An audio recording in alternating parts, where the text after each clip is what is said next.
இனிய புத்தாண்டு நல்வாழ்த்துக்கள். ஆமென்.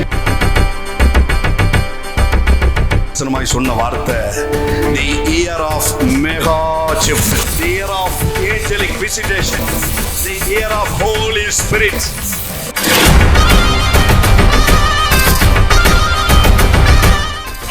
மூணு நிலையில இந்த மெகா ஷிஃப்ட் ஆண்டவர் இந்த வருஷத்துல நம்மளுக்கு தர போறார். ஒன்னு டிராஸ்டிக் ஷிஃப்ட், ரெண்டு டிராமாட்டிக், மூணாவது டைமென்ஷனல். ஆண்டவர் சொல்றது அப்படியே சொல்றேன். இந்த வருஷத்தோட 2025 மிடில்ல உங்க சொந்த வீட்டுல நடுவுல நீங்க அட்டனகால் போட்டு நீங்க உட்கார்ந்து இதெல்லாம் எனக்கா சொந்தங்கிற ஒரு கனவு காக்க போறீங்க. ஆமா, பிள்ளைகளை சுமக்க போறீங்க, கனவு காண்கிற மாதிரி இருக்குது. நகைகளை வாங்க போறீங்க, கனவு காண்கிற மாதிரி இருக்குது. புதிய வாகனங்களை வாங்க போறீங்க, கனவு கண்ட மாதிரி இருக்குது. மெகா ஷிஃப்ட்டுக்கு சில அடையாளம் என்னன்னா, உங்க வஸ்திரம் மாற்றப்படும், உங்க பழைய ரெட்டுகள் களைந்து போடப்படும், புதிய உடுப்புகள் உங்களுக்கு உடுத்து வைக்கப்படும். இந்த வருஷ துவக்கத்திலே ஆண்டவர் சொல்றாரு, உனக்கு முதல்ல வஸ்திரம் மாறும், பின்னாடி வெள்ளியும் பொன்னும் சேர்ந்து வரும். நன்றி பலிகள் செலுத்திய நாங்கள் ஆலயம் கூடி வந்தோம், துதி பலிகள் செலுத்திய நாங்கள் உம்மை போற்ற வந்தோம். நன்றி பலிகள் செலுத்திய நாங்கள் ஆலயம் கூடி வந்தோம், துதி பலிகள் செலுத்திய நாங்கள் உம்மை போற்ற வந்தோம். நன்றி பலிகள் செலுத்திய நாங்கள் சமூகம் கூடி வந்தோம், துதி பலிகள் செலுத்திய நாங்கள் உம்மை போற்ற வந்தோம். கர்த்தர் செய்த நன்மைக்காக நன்றி செலுத்த வந்தோம். உம்மை மறவா அவர் கிருபை எண்ணிய துதிக்க வந்தோம். கர்த்தர் செய்த நன்மைக்காக நன்றி செலுத்த வந்தோம். நம்மை மறவா அவர் கிருபை எண்ணிய துதிக்க வந்தோம். உடன்படிக்கை எனக்கு தந்து உந்தனின் பிள்ளையாய் தெரிந்தெடுத்தி, மரணத்தின் விளிம்பில் நின்ற என்னை ஜீவனின் பாதை திருப்பி விட்டி. உடன்படிக்கை எனக்கு தந்து உந்தனின் பிள்ளையாய் தெரிந்தெடுத்தி, மரணத்தின் விளிம்பில் நின்ற என்னை ஜீவனின் பாதை திருப்பி விட்டி. கர்த்தர் செய்த நன்மைக்காக நன்றி செலுத்த வந்தோ, நம்மை மறவா அவர் கிருபை எண்ணிய துதிக்க வந்தோ. கர்த்தர் செய்த நன்மைக்காக நன்றி செலுத்த வந்தோ, நம்மை மறவா அவர் கிருபை எண்ணிய துதிக்க வந்தோ. நன்றி பலிகள் செலுத்திய நாங்கள் நம் சமூகம் கூடி வந்தோ, துதி பலிகள் செலுத்திய நாங்கள் உம்மை போற்ற வந்தோ. நன்றி பலிகள் செலுத்திய நாங்கள் நம் சமூகம் கூடி வந்தோ, துதி பலிகள் செலுத்திய நாங்கள் உம்மை போற்ற வந்தோம். வாதைகள் என்னை சூழ்ந்த போது செட்டைகளாலே என்னை மறைத்தி, பாதைகள் எல்லாம் காக்கும்படி தூதர்கள் அனுப்பி உதவி செய்தி. வாதைகள் என்னை சூழ்ந்த போது செட்டைகளாலே என்னை மறைத்தி, பாதைகள் எல்லாம் காக்கும்படி தூதர்கள் அனுப்பி உதவி செய்தி. கர்த்தர் செய்த நன்மைக்காக நன்றி செலுத்த வந்தோ. நம்மை மறவா அவர் கிருபை எண்ணிய துதிக்க வந்தோ. கர்த்தர் செய்த நன்மைக்காக நன்றி செலுத்த வந்தோ. நம்மை மறவா அவர் கிருபை எண்ணிய துதிக்க வந்தோ. நன்றி பலிகள் செலுத்திய நாங்கள் உம் சமூகம் கூடி வந்தோ. துதி பலிகள் செலுத்திய நாங்கள் உம்மை போற்ற வந்தோ.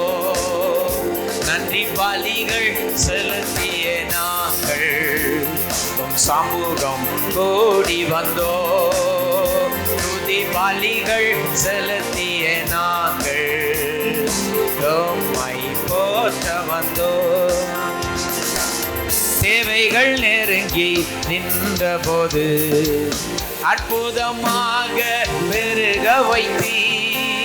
கண்ணீரின் பாதையில் திகைத்த போது கண்மணியே என்று என்னை அழைத்தீ. தேவைகள் நெருங்கி நின்ற போது அற்புதமாக பெருக வைத்தீ. கண்ணீரின் பாதையில் திகைத்த போது கண்மணியே என்று என்னை அழைத்தீ. கர்த்தர் செய்த நன்மைக்காக நன்றி செலுத்த வந்தோ. நம்மை மறவா அவர் கிருபை எண்ணிய துதிக்க வந்தோ. கர்த்தர் செய்த நன்மைக்காக நன்றி செலுத்த வந்தோ. நம்மை மறவா அவர் கிருபை எண்ணிய துதிக்க வந்தோ. நன்றி பலிகள் செலுத்திய நாங்கள் உம் சமூகம் கூடி வந்தோ. துதி பலிகள் செலுத்திய நாங்கள் உம்மை போற்ற வந்தோ. நன்றி பலிகள் செலுத்திய நாங்கள் நம் சமூகம் கூடி வந்தோ. துதி பலிகள் செலுத்திய நாங்கள் உம்மை போற்ற வந்தோ. பாதைகள் என்னை சூழ்ந்த போது செட்டைகளாலே என்னை மறைத்தீ. பாதைகள் எல்லாம் காக்கும்படி தூதர்கள் அனுப்பி உதவி செய்தீ. வாதைகள் என்னை சூழ்ந்த போது செட்டைகளாலே என்னை மறைத்தீ. பாதைகள் எங்கும் காக்கும்படி தூதர்கள் அனுப்பி உதவி செய்தி. கர்த்தர் செய்த நன்மைக்காக நன்றி செலுத்த வந்தோ. நம்மை மறவா அவர் கிருபை எண்ணிய துதிக்க வந்தோ. கர்த்தர் செய்த நன்மைக்காக நன்றி செலுத்த வந்தோ. நம்மை மறவா அவர் கிருபை எண்ணிய துதிக்க வந்தோ. நன்றி பலிகள் செலுத்திய நாங்கள் உம் சமூகம் கூடி வந்தோ. துதி பலிகள் செலுத்திய நாங்கள் உம்மை போற்ற வந்தோ. நன்றி பலிகள் செலுத்திய நாங்கள் ஆலயம் கூடி வந்தோ. துதி பலிகள் செலுத்திய நாங்கள் உம்மை போற்ற வந்தோ. கர்த்தர் செய்த நன்மைக்காக நன்றி செலுத்த வந்தோ. நம்மை மறவா அவர் கிருபை எண்ணிய துதிக்க வந்தோ. கர்த்தர் செய்த நன்மைக்காக நன்றி செலுத்த வந்தோ. நம்மை மறவா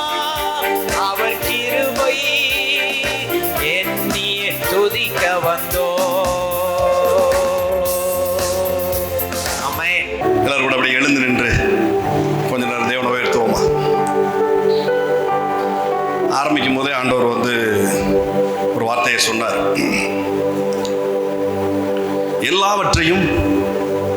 எல்லாவற்றாலும் நிரப்புகிற தேவன். ஆமென். பானை எல்லாம் வெவ்வேறு டைப்ல இருக்குது. பானை ஒவ்வொன்றும் ஒவ்வொரு டைப்ல இருக்குது. ஒரு அம்மா வந்து பானையா கொண்டு வருது, பார்த்தா ஆண்டவர் அதில் எண்ணெயா நிரப்புறார். ஒரு சிலர் என்ன பண்றாங்கன்னா, பானை பெருசா இருக்கு, கற்சாடியை கொண்டு வராங்க, பார்த்தா அதுல திராட்சரசமா நிரப்புறாரு. ஒரு அம்மா பக்கத்துல இன்னொரு பானையை தூக்கி வைக்குது, அதுல பார்த்தா மாவா நிரப்புறாரு. நான் உங்களுக்கு தீர்க்க தரிசனமா சொல்றேன், உங்க குடும்பத்துல என்னென்ன பானை நிறையணுமோ அதை அவற்றால் நிரப்புகிற தேவன். ஆமென். நல்ல கரங்களை தட்டி ஆண்டவரை மகிமைப்படுத்துவோமா? இன்னைக்கு உங்க பாத்திரம் நிரம்பி வெளியே போகுது. ஆமென். இன்னைக்கு உங்க பாத்திரம் நிரம்பி, நல்ல கரங்களை தட்டி, இன்னைக்கு உங்க பாத்திரம் நிரம்பி வெளியே போகுது. என்னைக்குமே ஆண்டவருக்கு நிரப்புறது பிடிக்கவே பிடிக்காது. நிரப்புறது ஆண்டவருக்கு பிடிக்காது, நிரம்பி வழிய செய்கிறது தான் அவருக்கு பிடிக்கும். ஹல்லேலூயா. மறுபடியும் சொல்றேன், என்னென்ன பாத்திரங்களை நீங்க இன்றைக்கு எம்டியா கொண்டு வந்திருக்கிறீங்களோ இந்த ஆராதனைக்கு, இதெல்லாம் எனக்கு எம்டியா இருக்கு டாடி, இதெல்லாம் ஓரளவுக்கு இருக்குது, ஆனா இதெல்லாம் எம்டியா இருக்குது, இதெல்லாம் அறகுறையா இருக்குது, இது கொஞ்சம் ஓவர்ஃப்ளோவா இருக்குது, ஆனா இது வந்து ரொம்ப நாளா எம்டியா இருக்குது. அது உங்க ஃபினான்ஷியலா இருக்கலாம், உங்க குடும்ப உறவா இருக்கலாம், உங்க சுகமா இருக்கலாம். என்னென்ன பானை நிரம்பணுமோ அது எல்லாவற்றையும் நிரம்பி வழிய பண்ணுகிற தேவன். ஹல்லேலூயா. நிரம்பி வழிய பண்ணுகிற தேவன். இது 2025க்கான தீர்க்க தரிசன வசனம் கிடையாது, சரியா? இது இப்போ உள்ள வந்த உடனே ஆண்டவர் ஒரு டோக்கன் கொடுக்கிறார்.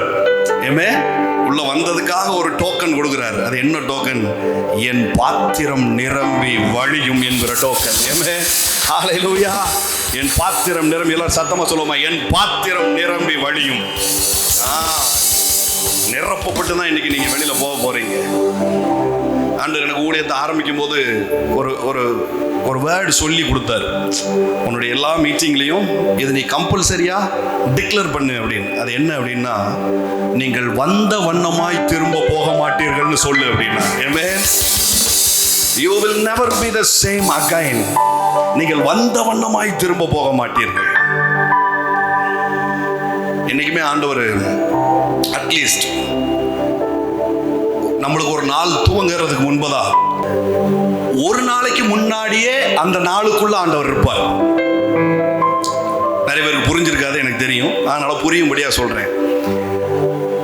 1ஆம் தேதி வர்றதுக்கு இன்னும் 3 நாள் இருக்கு. நான் சொல்லிட்டா, ஆண்டவர் இன்னைக்கே அந்த 1ஆம் தேதியை பார்த்திருப்பார். இன்னைக்கே அந்த 1ஆம் தேதியை பார்த்திருப்பார்.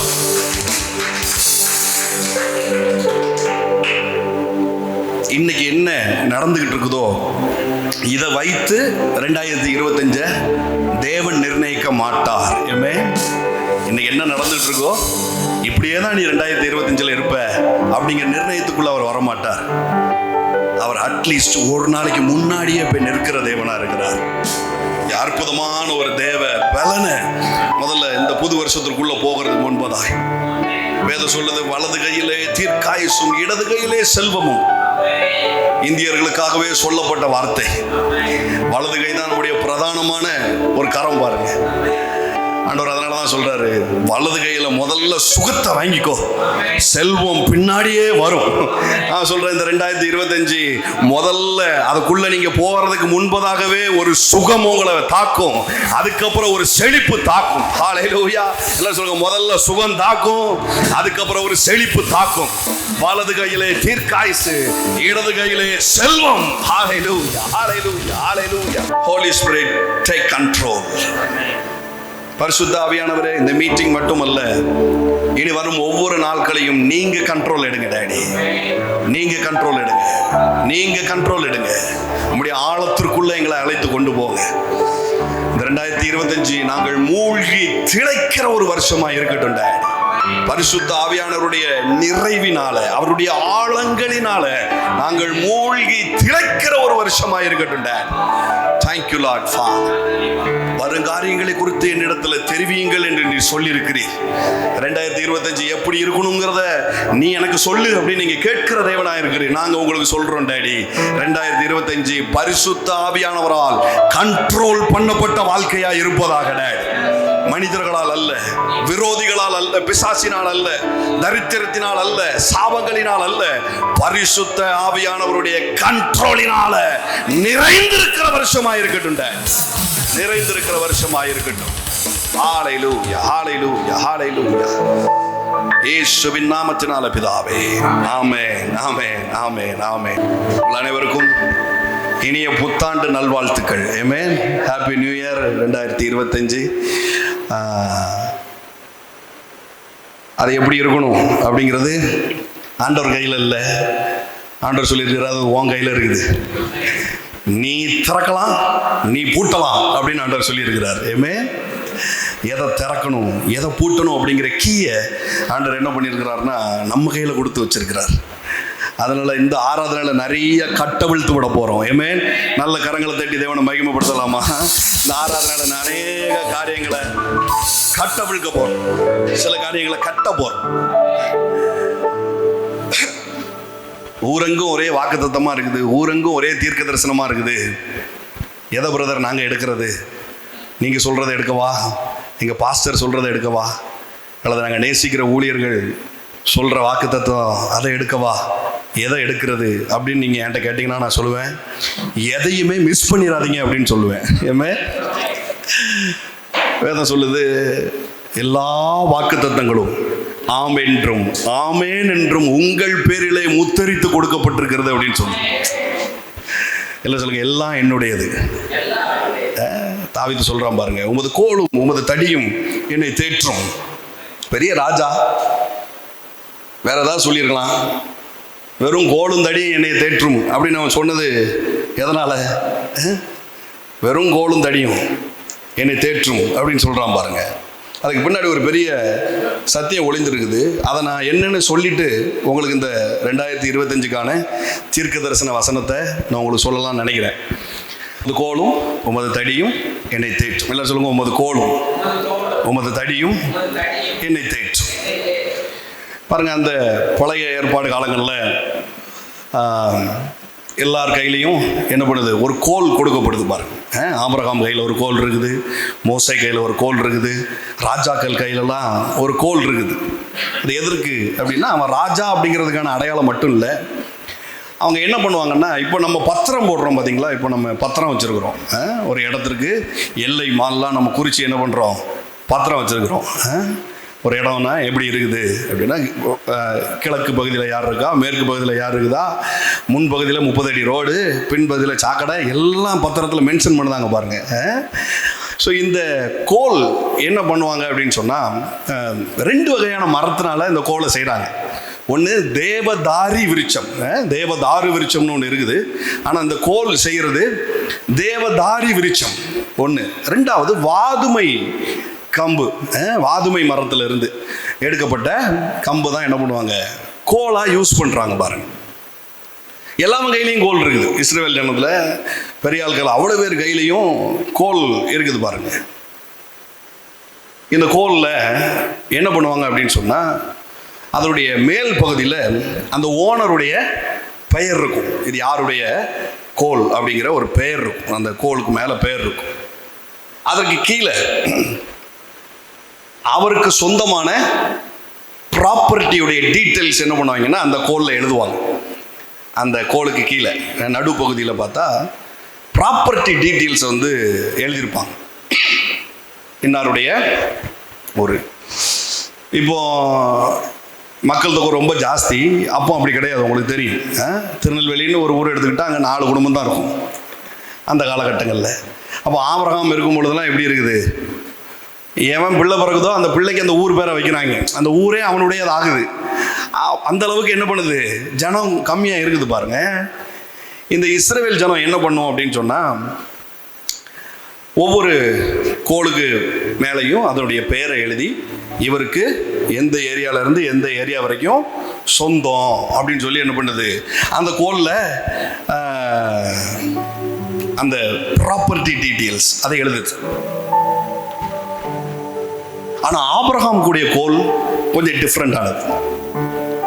ஏன்னா அப்ப இஸ்ரவேல் ஜனம் ஃபார்ம் ஆகி வரல, ஆபிரகாம் தான் இருக்கிறான். அவன்கிட்ட இருந்து தான் வெளியில வருது, யாக்கோபு வரைக்கும் வந்து யாக்கோபுட்ட இருந்து தான் இஸ்ரவேல் வருது. பாருங்க, ஆபிரகாமுக்கு அப்படி அவனுடைய கோல்ல ப்ராப்பர்ட்டி கொடுக்கல.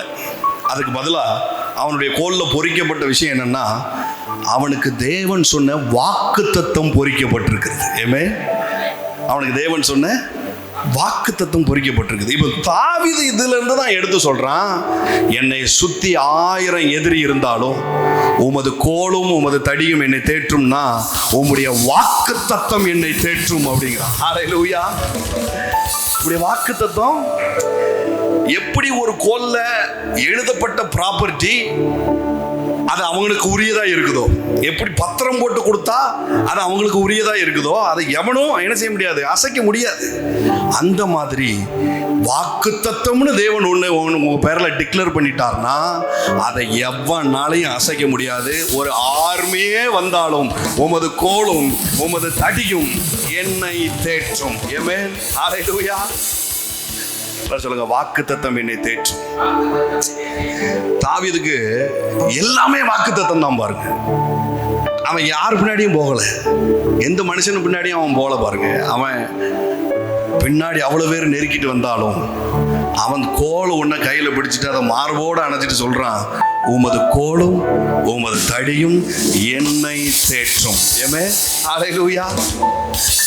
எந்த அளவுக்கு இந்த கோல் வேல்யூவானது அப்படின்னு சொன்னா, இதை அடகே வைக்கிறாங்க. உங்களுக்கு தெரியும், யூதா தாமாருடைய கதை உங்களுக்கு தெரியும். தாமார் என்ன பண்றாரு, யூதா போய் தப்பா நடந்துக்கிறாரு. அப்போ அவர் அடகு வைக்கிறதுக்கு என்ன பண்றாருன்னா கோலை கொடுக்குறாரு. இதனிடையே கூத்தா இருக்குது. வெறும் குச்சை கொடுத்துட்டா சரியாயிருமா? இல்லைங்க, குச்சி கொடுக்கல, அந்த ப்ராப்பர்ட்டி டீட்டெயில் எழுதின பத்திரத்தை தூக்கி அவர் கையில கொடுக்குறாரு. அந்த அளவுக்கு அது பவர்ஃபுல்லானது. பாருங்க, அந்த பத்திரம் போட்டு கொடுத்ததை விட ரொம்ப பவர்ஃபுல்லானது வாக்குத்தத்தம் அப்படின்னு நினைக்கிறதுனால தான் தாவீது அதை மார்போடு அணைச்சிட்டு சொல்றான், உமது கோலும் உமது தடியும் என்னை தேற்றும். ஏதோ ஆடுக்கு கொலை கொடுக்கறதுக்கும் அல்லது மிருகங்கள் வந்தா அதை அடிச்சு துரத்துறதுக்குமான அந்த கோலை பத்தி அவன் பேசல.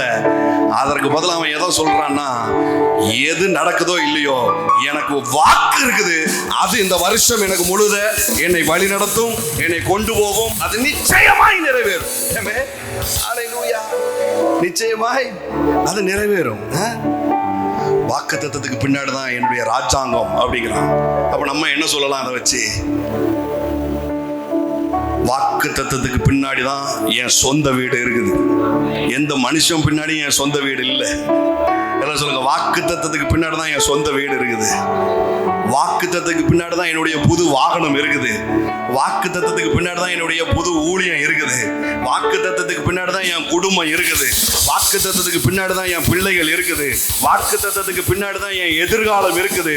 வாக்குத்தத்தத்துக்கு பின்னாடி தான் எனக்கு நடக்கவிருக்கிற நல்ல காரியங்கள் எல்லாம் இருக்குது.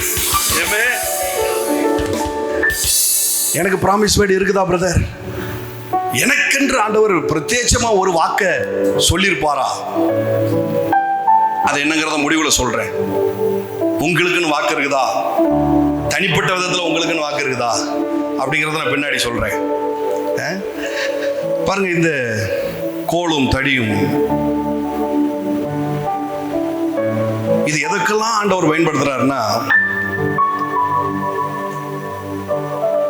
மோசே கரத்துல ஒரு கோல் இருக்குது, அவன் பெயர் பொறிக்கப்பட்ட ஒரு கோல் இருக்குது. அந்த கோலை எடுத்துட்டு போறான் பார்வோன் கிட்ட. ஆண்டவர் சொன்னபடி செய்யறான்.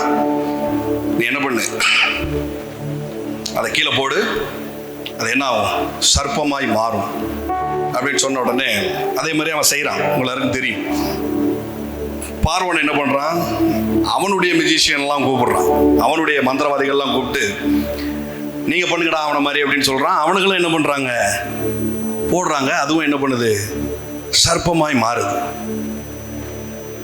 மற்றவங்களுக்கு உள்ள நல்வார்த்தைகளுக்கும் உங்களுக்குள்ள வாக்கு தத்துவத்திற்கும் பெரிய வித்தியாசம் ஒன்று இருக்குது. மற்றவங்களுக்குள்ள நல்வார்த்தைக்கும் தேவ பிள்ளைகளா இருக்கிற நமக்குள்ள வாக்கு தத்துவத்துக்கும் ஒரு பெரிய டிஃபரெண்ட் இருக்குது.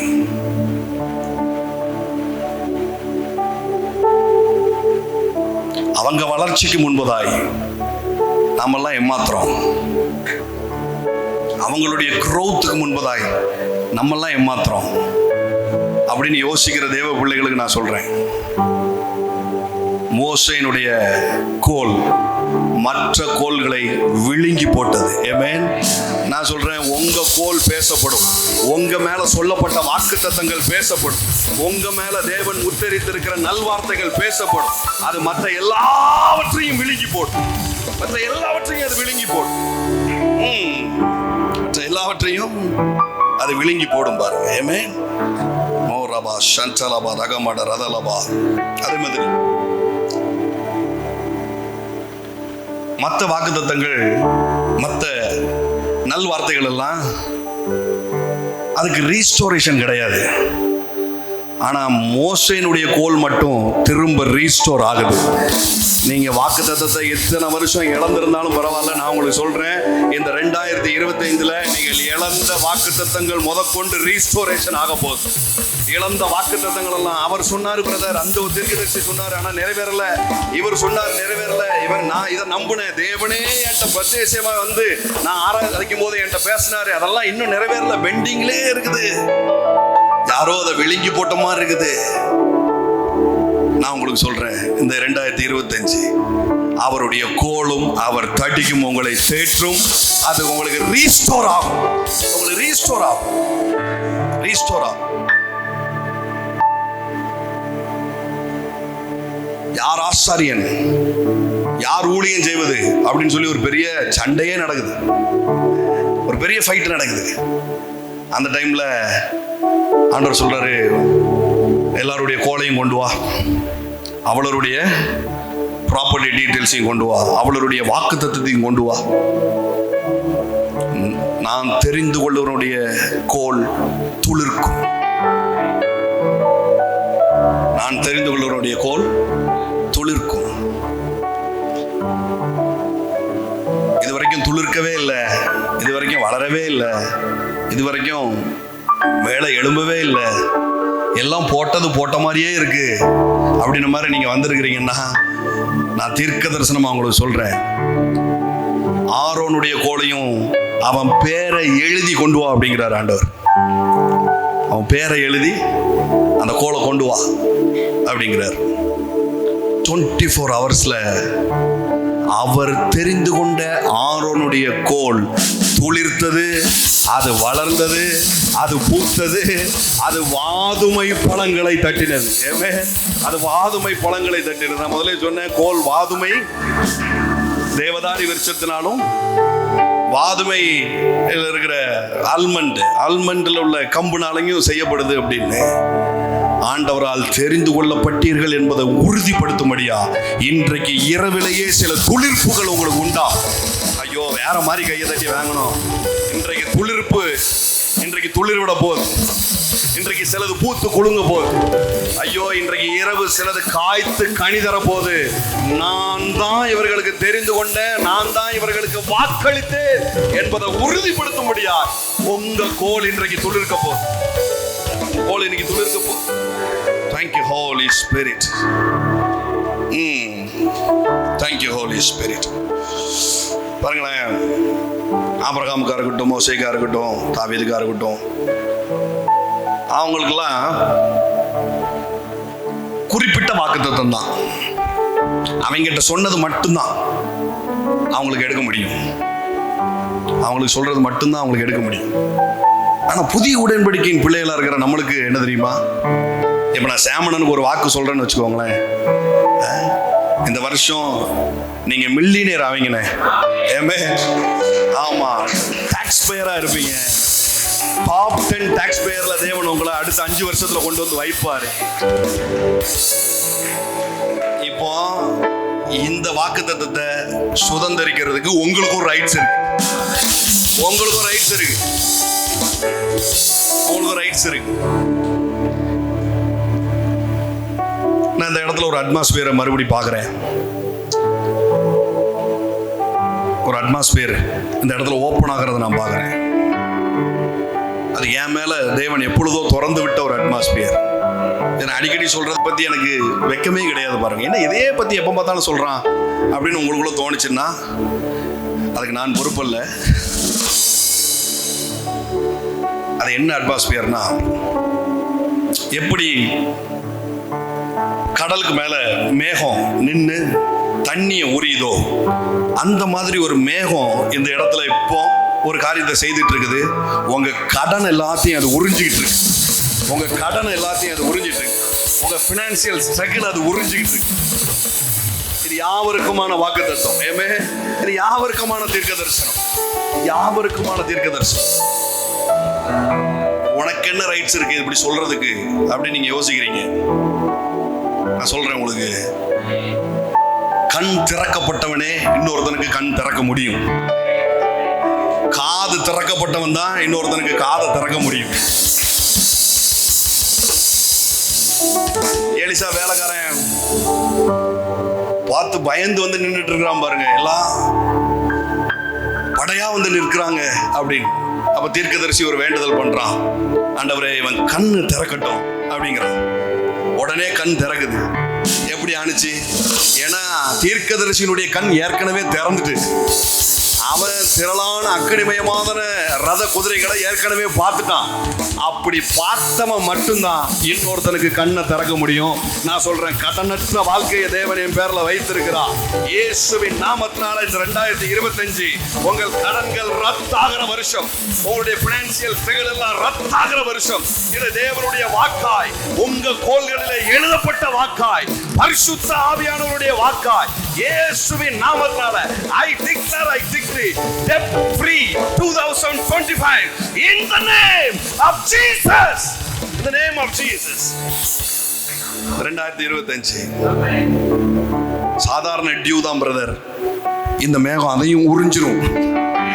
மந்த்லி 2000 ரூபாய் டியூ தான் பிரதர். இந்த மேகம் அதையும் உறிஞ்சிரும்.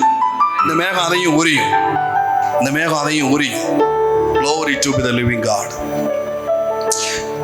எல்லாருக்கும் தனித்தனி வாக்குத்தத்தம், தனித்தனி வாக்குத்தத்தம். பழைய உடன்படிக்கையில் உள்ளவங்களுக்கெல்லாம் ரொம்ப ஐயோ பாவம் பாருங்க. அவனுக்குள்ள வாக்கோட தான் வாழ முடியும். வேற ஒருத்த வாக்கை எடுத்து வாழ முடியாது. ஆனா நீங்களும் நானும் பாக்கியவான்கள். கிறிஸ்துவுக்குள்ள எல்லா வாக்குத்தத்தங்களும் ஆம் என்றும் ஆமேன் என்றும் என் தலையின் பேர்ல சூட்டப்பட்டிருக்கிறது. என் தலையின் பேர்ல சூட்டப்பட்டிருக்குது பாருங்க. ஆமென். எப்படி பிரதர் இது ஆணுச்சு? எப்படி பிரதர் குத்து மதிப்பா அடிச்சு விட்றீங்க? எல்லா வாக்குத்தத்தத்தையும் என்னால் எடுக்க முடியுமா? எல்லா வாக்குத்தத்தத்தையும் எடுக்க முடியுமா? சரி, நீங்க படிச்சவர், நாளும் தெரிஞ்சவர், நான் நம்புறேன், எல்லாரும் நம்பணும்ல.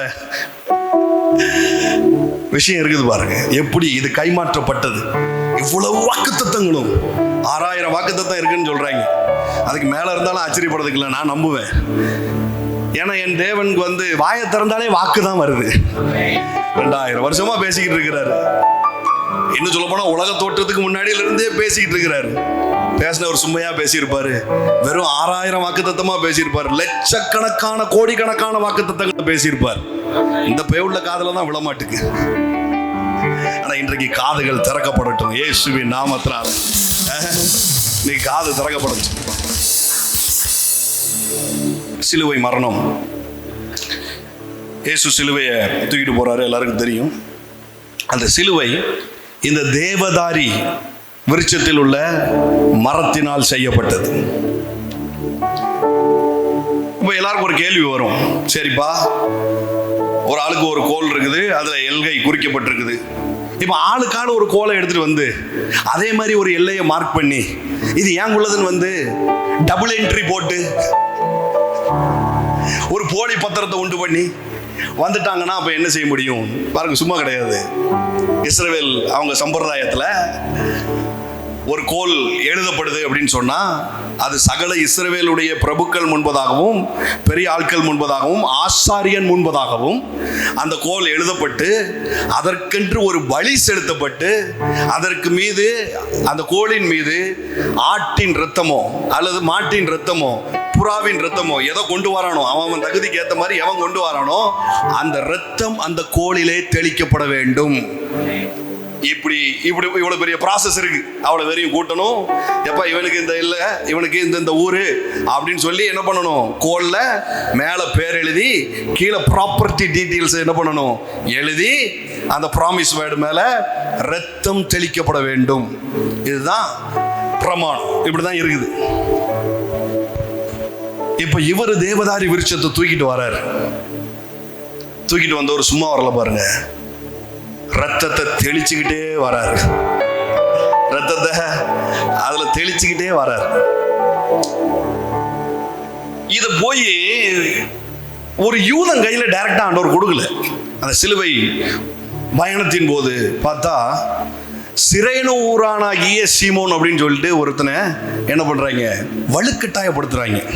போய் இத நீதான் சுமக்கணும் அப்படின்னு. நான் உங்களுக்கு சொல்றேன், சிலவனுக்கு தெரிஞ்சோ தெரியாமலோ வாக்குத்தத்தத்தை நீங்கள் சுதந்திரிக்கும்படியாய் உங்களை வலுக்கட்டாயப்படுத்துவார்கள். ஆமென். தட் மீன்ஸ் நீங்கள் வாக்குத்தத்தத்திற்கு தப்பவே முடியாது. ஐயோ வேற மாதிரி ரிசீவ் பண்ணணும், இப்படி உட்கார்ந்துருக்கீங்களே, மலேசியால போய் சொல்லலாமோ, நீங்கள் வாக்குத்தத்தத்திற்கு தப்ப முடியாது. இப்ப இருக்கிற ஆப்பிரிக்கா கண்ட்ரி தான் அந்த சிரேனா, அந்த ஊரு பாருங்க. அவன் வயக்காட்டுல இருந்து வந்தவன் அப்படின்னு சொல்லுது. ஒரு புறஜாதி, வயக்காட்டுல இருந்து வந்த ஒரு புறஜாதி. இயேசுவுக்கு நல்லா தெரியும் இந்த வாக்குத்தத்தத்தை யார் கையில கொடுக்கணும் அப்படின்னு. பார்த்தா அவனை எல்லாரும் கம்பல் பண்றாங்க. அந்த சீமோனை எல்லாரும் என்ன பண்றாங்க, கம்பல் பண்றாங்க. பார்த்தா ரத்தம் தோய்க்கப்பட்ட அந்த தேவதாரி விரிச்ச மரத்தை, அந்த கோலை இந்த புறஜாதியான ஒரு மனுஷன் தூக்குறான் பாருங்க. ஒட்டுமொத்த வாக்குத்தத்தமும் அவன் பேர்ல வந்து இறங்குது. ஏமே, இன்றைக்கு இயேசுதான் என்னுடைய ஆண்டவர்னு அவருடைய சிலுவையை சுமக்கிற உங்களுக்கு ஏதோ பாடுகளை சுமக்கிறது இல்ல, ஏதோ வேதனையை சுமக்கிறது இல்ல, ஒட்டுமொத்த வாக்குத்தத்தத்தையும் சுமக்கிற பாக்கியம். ஏமே,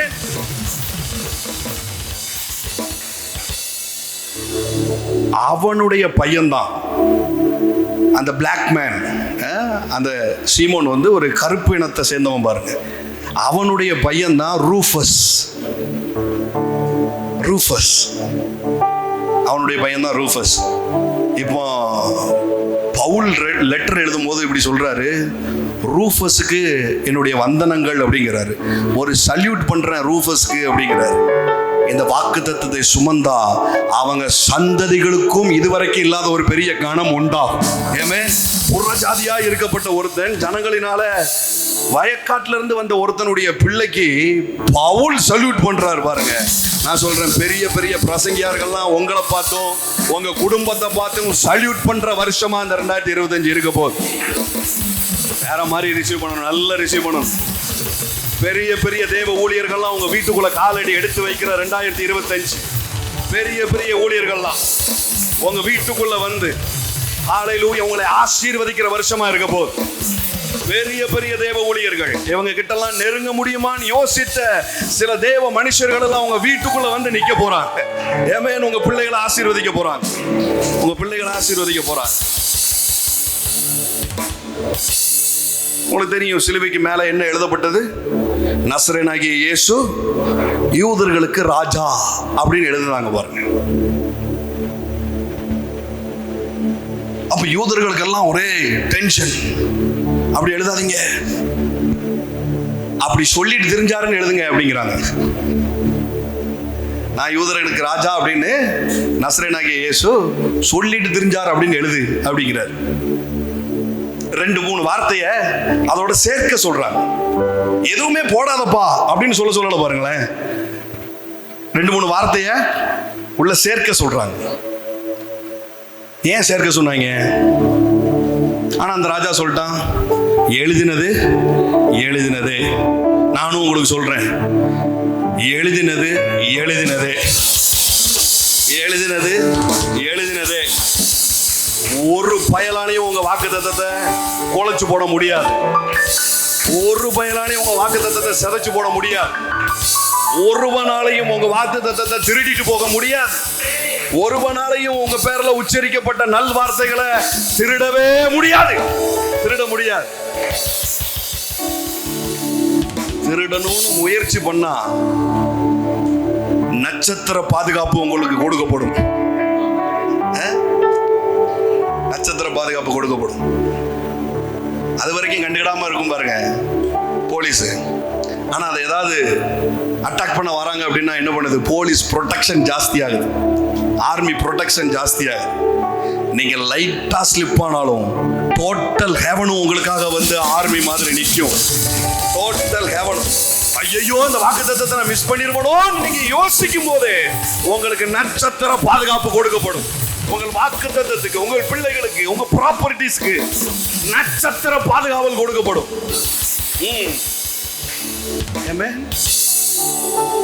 நஸ்ரேனாகிய இயேசு யூதர்களுக்கு ராஜா அப்படின்னு யூதர்கள் பார்க்கும் பொழுது டென்ஷன் ஆகுறாங்க. அவருக்கு இருக்கேன்னு சொல்லிட்டு போறான் அப்படின்னு விட்டுற வேண்டியதானே? இல்ல பாருங்க, அதுல ஒரு விஷயம் இருக்குது. இத ஹீப்ரூல நான் சொல்றேன், சரியா? நஸ்ரேனாகிய இயேசு யூதர்களுக்கு ராஜா அப்படிங்கிற வார்த்தை யோசுவா ஹன்னசராய் வாமலக் ஹாயுத்ரின் அப்படின்னு அதுல எழுதியிருக்கு. ஹீப்ரூல அப்படி எழுதியிருக்கு. யெஷுவா ஹன்னசராய் அப்படின்னா அவங்களுக்கு தெரியும். அங்க உள்ள லெட்டர்ஸ் வந்து இடது முதல் இப்படி வரும். இடத்துல இருந்து எழுதுவாங்க. நம்ம தான் இடத்துல இருந்து எழுதுவோமோ, சரி எப்படியோ நம்மளுக்கு மாறா எழுதுவாங்க, சரியா? அப்ப இப்படி வருது பாருங்க, யெஷுவா ஹன்னசராய் அப்படின்னா நஸ்ரேனாகிய இயேசு. ஓமலக் அப்படின்னா ராஜா அப்படின்னு அர்த்தம். ஹாயுருதீன் அப்படின்னா யூதன், யூதர் அப்படிங்கிற வார்த்தை வருது. அது உள்ள யூதன் அப்படிங்கிற வார்த்தை வருது. இதோடைய எல்லா முதல் லெட்டர்ஸும் எப்படி இருக்குன்னா யெஷுவா யா, ஹன்னசராய் ஹச், வாமலக் டபிள்யூ, ஹாயுதரின் அப்படின்னா ஹா ஹச் அப்படி இருக்கு. இதனுடைய ஃபர்ஸ்ட் லெட்டர்ஸை பார்த்தா யாவே அப்படின்னு இருக்கு. யாவே, எல்லாரும் சொல்லுங்க யாவே. இப்போ இவனுக்கு இங்க இருந்து பார்க்கும் பொழுது ஹீப்ரு ஒவ்வொரு லெட்டர்ஸ்க்கும் ஒரு மகிமை இருக்குது. அது யூதர்களுக்கு நல்லா தெரியும். இப்போ பார்க்கும்போது என்ன எழுதியிருக்குதுன்னா, சும்மா யூதர் இயேசு நஸ்ரேனாகிய இயேசு யூதர்களுக்கு ராஜான்னு எழுதல, தொங்கிக்கிட்டு இருக்கிறது ஆண்டவர் அப்படின்னு எழுதியிருக்குது. ஐயோ வேற மாதிரி. உங்களுக்கு வாக்குத்தத்தம் கொடுத்தது ஏதோ ஒரு மனுஷன் அல்ல, ஏதோ ஒரு தீர்க்கதரிசி அல்ல. உங்கள் வாக்கை உறுதி பண்ணி அதற்காக இரத்தம் சிந்தினது உண்டாக்கின தேவன், சர்வ வல்லமை உள்ள தேவன், சர்வ சிருஷ்டிகர், அண்ட சராசங்களையும் ஆளுகிற தேவன். அங்க தொங்கிக்கிட்டு அவர் பேரை மேல எழுதிட்டு இந்த வாக்குகள் எல்லாம் உன்னுடையது அப்படின்னு சொல்றார். ஹalleluya, ஹalleluya. வாக்குத்தத்தத்தை கொடுத்தது ஒரு மனுஷன் அல்ல, தெய்வம். சொல்லுங்க தெய்வம். இதை பார்த்ததுக்கு அப்புறம் தான் அவங்களுக்கு டென்ஷன் ஆகுது. தெரியல, இயேசுவை ரெண்டு காரணத்துக்காக தான் என்ன பண்றாங்க, சிலுவையில் அடிக்கிறாங்க. ஒண்ணு, இந்த ஆலயத்தை இடிங்க 3 நாள்ல நான் கட்டுவேன் அப்படின்னு சொன்ன ஒரு ரீசன். ரெண்டாவது, பிதா அப்படின்னு சொல்லிட்டே தெரிகிறாரு. பிதான்னு சொன்னா என்ன அர்த்தம்? நான் தேவனுக்கு ஒப்பானவன் அப்படிங்கறத அர்த்தம். இவன் தேவனுக்கு சமமாய் தன்னை சொல்லுகிறான் அப்படின்னு தான் குற்றச்சாட்டே வைக்கிறாங்க பாருங்க. இப்ப எல்லா உலகமும் சேர்ந்த அஃப்ரண்டா அவரை டிக்ளேர் பண்ணிருச்சு. சிலுவைக்கு மேல யூதர்களுக்கு ராஜா என்று எழுதின நிமித்தமாய் இவர்தான் யாவே அப்படின்னு சொல்லி டிக்ளேர் பண்ணிருக்குது. அது மட்டும் இல்ல, அந்த நேரத்திலேயே அந்த தேவதாரி விருட்சத்துல ரத்தம் சிந்தப்பட்டு அது இந்த புறஜாதியான நமக்கு வந்து சேரும்படிக்கு இப்படி ஆனது என்று எழுதியிருக்கிறது. ஏன் இவ்வளவு நேரம் இந்த கதையை சொன்னேன் அப்படின்னா, இனி சொல்ல போற ஒரு வாக்கையும் நீங்க மிஸ் பண்ணிடக்கூடாதுங்கிறதுக்காக அதை சொல்லியிருக்கிறேன். 2025 ரெடியா இருக்கிறீங்களா? வாக்க கேட்கறதுக்கு ரெடியா இருக்கிறீங்களா? நல்ல கரங்களை தட்டுங்க பார்க்கலாம் ஒரு தடவை. ஏன்னா 2025 ஜனவரி 1ஆம் தேதி வரைக்கும் நீங்க வெயிட் பண்ணணும்னு அவர் விரும்பல. நீங்கள் முந்தி சுதந்திரிக்க வேண்டும் என்பதை அவர் விரும்புகிறார். இதுவே ஒரு தீர்க்க தரிசன அடையாளம் பாருங்க. எல்லாரும் காலடி எடுத்து வச்சதுக்கு அப்புறம் நம்ம பின்னாடி போவோம் அப்படிங்கிற கூட்டத்தில் நீங்க இருக்க மாட்டீங்க. உங்க காலடி சுவடுகளை சிலர் அப்படியே ஃபாலோ பண்ணுவாங்க. அந்த மாதிரி ஒரு பயோனியரா நீங்க இருக்க போறீங்க. அந்த மாதிரி ஒரு பயோனியரா நீங்க இருக்க போறீங்க. சிலதை நீங்க கண்டுபிடிக்க போறீங்க. இதுக்கு மேலையா பிரதர்? நீங்க நிச்சயமா சில விஷயத்தை கண்டுபிடிக்க போறீங்க. பிபிலிக்கலி இருக்கலாம், உங்க நீங்க செலக்ட் பண்ண துறையில இருக்கலாம். சிலதை நீங்க கண்டுபிடிக்க போறீங்க. அதுக்கப்புறம் தான் இப்படி ஒண்ணு இருக்கு அப்படிங்கறத இந்த உலகம் பார்க்க போகுது. அதுக்கப்புறம் தான் இந்த உலகமே அதை ஃபாலோ பண்ண போகுது. புதிய இன்வென்ஷனை தேவன் உங்கள் தலைமுறைக்கு மீது வைக்கிறார். ஆமென். ஹல்லேலூயா. உங்க தலைமுறை புதிய கண்டுபிடிப்புகளை உண்டாக்க போகுது. எல்லாரும் பண்ணிட்டு இருக்கிற ஒரு விஷயமா தான் இருக்கும். ஆனா நீங்களும் உங்க பிள்ளைகளும் அதுல சின்னதா ஒரு சேஞ்ச் பண்ணுவீங்க. அதை தான் இந்த உலகம் பிடிச்சிட்டு இது இவ்வளவு நாள் இதுக்கு தான் காத்திருந்தோம்னு சொல்லும். ஆமென். ஹல்லேலூயா.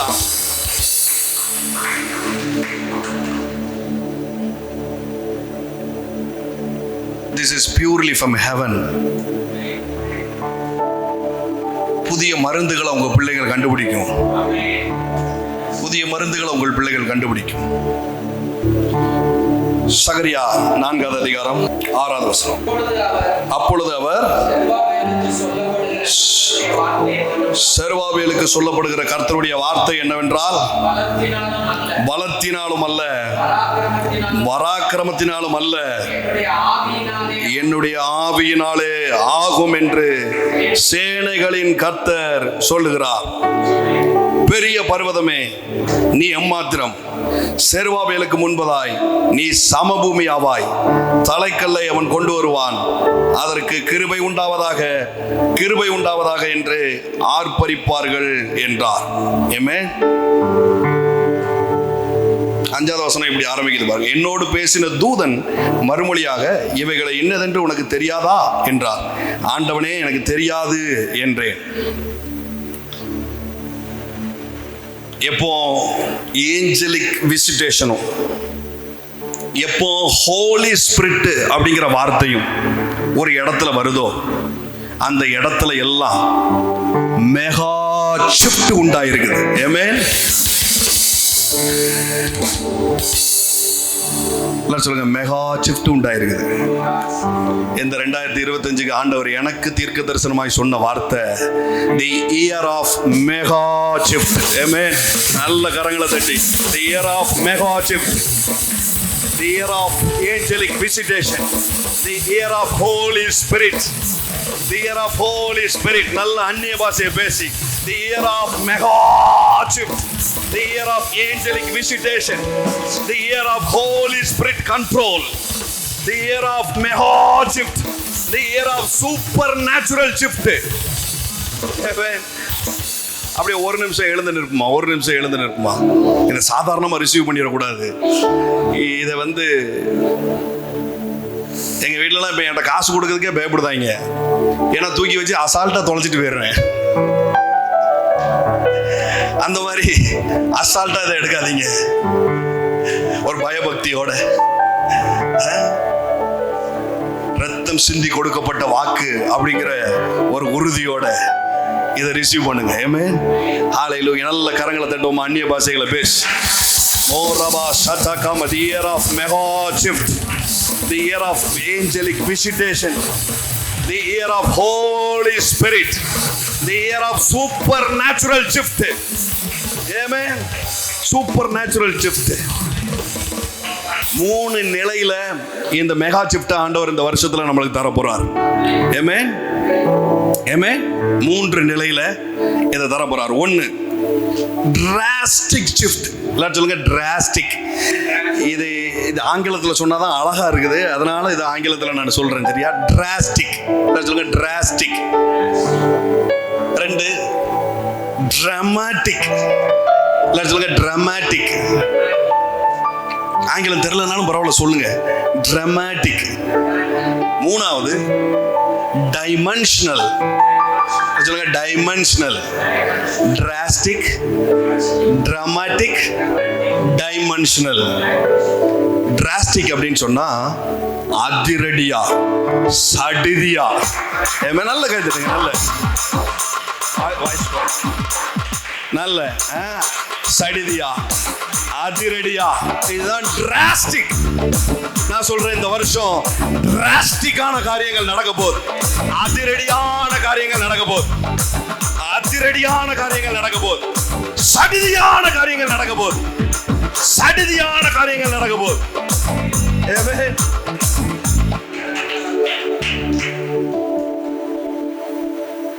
அப்போஸ்தலர்களின் நாட்கள்ல பரிசுத்த ஆவியானவர் ஊற்றப்படும் பொழுது சடிதியாய் ஒரு சத்தம் வந்ததுன்னு இருக்கு பாரு. சடிதியாய் சொல்லுங்க, சடிதியாய். சடன்லி. சடன்லி. டிராஸ்டிக்னா சடனா ஒரு காரியம் நடக்க போகுது. இதுக்காக நீங்க 1ஆம் தேதி வரைக்கும் வெயிட் பண்ண வேண்டிய அவசியம் அல்ல. அடுத்த டிசம்பர் 31 வரைக்கும் வெயிட் பண்ண வேண்டிய அவசியம் அல்ல. எது எதெல்லாம் பெண்டிங்ல இருக்குதோ அந்த காரியங்கள் எல்லாம் சடிதியாய் முடிவுக்கு வரப்போகுது. இந்த 2025 சடிதியாய் சில காரியங்கள் முடிவுக்கு வரப்போகுது. சடிதியாய் சில அப்பாயின்மெண்ட்ஸ் உண்டாக போகுது. சடிதியாய் சில ப்ராஜெக்ட் உண்டாக போகுது. சடிதியாய் சில ஃபைல்ஸ் க்ளோஸ் ஆக போகுது. சடிதியாய் சில ஃபைல்ஸ் ரீஓபன் ஆக போகுது. சடிதியாய் சில கற்ப பிறப்புகள் உண்டாக போகுது. ஓ, சடிதியாய் ஒரு பெரிய தெய்வீக சுகம் உண்டாக போகுது. ஒரு சடிதியான முன்னேற்றம் உண்டாக போகுது. ஒரு சடிதியான வாய்ச்சல் திறக்க போகுது. ஒரு சடிதியான ஷிஃப்ட் உண்டாக போகுது. டிராஸ்டிக் ஷிஃப்ட் உண்டாக போகுது. டிராஸ்டிக் ஷிஃப்ட் உண்டாக போகுது. டிராஸ்டிக் ஷிஃப்ட் உண்டாக போகுது.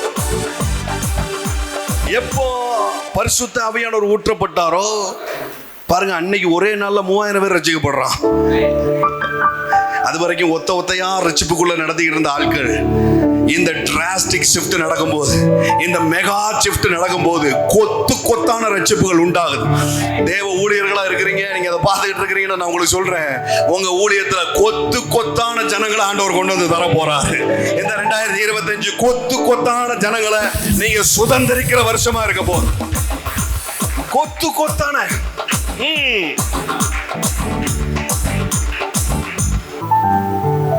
சடிதியா. எல்லாரும் சொல்லுங்க, சடிதியாய். சடனா, சடன்லி. Drastic means அதிரடியா. அடுத்து டிராமாட்டிக் ஷிஃப்ட் அப்படின்னா சொப்பனம் காண்கிறது போல, கனவு காண்டுட்டு இருக்கிற மாதிரி தான் இருக்க போகுது. ஆனா ஒரு மிகப்பெரிய ஷிஃப்ட் உண்டாக போகுது. ஒரே நிமிஷம் இதுக்கு சேர்த்து கை தட்டிருங்க. இப்போ ஆண்டவர் சொல்றது அப்படியே சொல்றேன். இந்த வருஷத்தோட 2025 மிடில்ல உங்க சொந்த வீட்டுல நடுவுல நீங்க அட்டனகால் போட்டு நீங்க உட்கார்ந்து இதெல்லாம் எனக்கா சொந்தங்கிற ஒரு கனவு காக்க போறீங்க. இது எப்படிப்பா நடந்துச்சு? கனவு மாதிரி இருக்குது. ஆமா, பிள்ளைகளை சுமக்க போறீங்க, கனவு காண்கிற மாதிரி இருக்குது. நகைகளை வாங்க போறீங்க, கனவு காண்கிற மாதிரி இருக்குது. புதிய வாகனங்களை வாங்க போறீங்க, கனவு கண்ட மாதிரி இருக்குது. ஐயோ, ஏன் ஊழியமா இப்படி பூமானுச்சு, கனவு கண்ட மாதிரி இருக்க போகுது. ஏன் பிசினஸா இப்படி அதிரடியா முன்னேறிச்சு, கனவு கண்ட மாதிரி இருக்க போகுது. சொப்பனம் காண்கிறது போல, சொப்பனம் காண்கிறது போல. நான் முதல்ல சொன்னேன், ஏஞ்சலிக் விசிட்டேஷன் வந்துட்டா அந்த இடத்துல மெகா ஷிஃப்ட் உண்டாக போகுதுன்னு. பாருங்க, பேதுரு சிறைச்சாலையில் இருக்கும் பொழுது ஒரு தூதன் வந்து விழாவில் தட்டி எழுப்பி கொண்டு போறான். அவன் சொல்றான், ஏதோ தரிசனம் பார்க்குற மாதிரியே இருந்துச்சு, ஆனா ஒரு பெரிய விடுதலை உண்டானுச்சுன்னு. நீ உங்களை பிடிச்சு வச்சிருக்கிற காரியங்கள் இந்த வருஷத்துல விட்டு நீங்க வெளியில வரும்பொழுது சொப்பனம் காண்கிறது போல இருக்க போகுது. The year of mega shiftக்குள்ள dramatic shift உண்டாக போகுது. ஐயோ, இது எவ்வளவு பெரிய கனவு மாதிரி இருக்குதுங்க. இப்படிலாம் நடக்கும் நான் கனவுல கூட நினைக்கலங்க. கனவுல கூட நான் இதை பத்தி யோசிக்கல. ஆனா எனக்கு நடந்துருச்சு. ஏன்னா the year of 2025, the year of mega shift, the year of mega shift, the year of mega shift.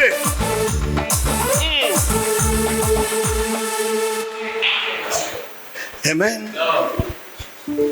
Dimensional shift. Dimensional shift அப்படின்னா it's too much. Too much, too much. எல்லாரும் சொல்லுங்க டூ மச். டைமென்ஷனல். இது வரைக்கும் வெவ்வேறு டைமென்ஷன்ல இந்த உலகம் உங்களை பார்த்துருக்கும். நீங்களும் என்ன பண்ணிருக்கீங்க, உங்களை வேற டைமென்ஷன்ல பார்த்துருக்கிறீங்க. ஆனா இந்த வருஷத்துல ஒரு ஷிஃப்டான ஒரு டைமென்ஷன்ல இந்த உலகம் உங்களை பார்க்க போகுது. அது பார்த்தா டூ மச்சுங்க. இவனுக்கெல்லாம் இப்படி செய்யக்கூடாதுங்க அந்த ஆண்டவர். இவனுக்கெல்லாம் இப்படி செய்யவே கூடாதுங்க அந்த ஆண்டவர். இவன் அவ்வளவு நல்லவங்களே கிடையாதுங்க. இவங்க அவ்வளவு நல்லவங்களே கிடையாதுங்க. இவங்க அவ்வளவு ஒர்த்து கிடையாதுங்க. இவங்க அவ்வளவு ஸ்லாக்கியமான ஆட்கள் கிடையாதுங்க. இவங்கள போய் எப்படிங்க ஆண்டவர் ஆசீர்வதித்தார்? Two much. எல்லாரும் சொல்லுங்க டூ மச். உங்களுக்கு தெரியும், உடன்படிக்கை பெட்டி ஓபேதேதோம் வீட்டுக்குள்ள வரும் பொழுது 3 மாதத்துல ராஜாவே பார்த்து கண் வைக்கிறான். தாவீது ராஜாக்கு இல்லாத சொத்து பத்தா, தாவீது ராஜாட்ட இல்லாத தங்கமா, ஆலயத்துக்கு கொடுத்ததை பார்த்தாலே டன் கணக்கில் இருக்குது.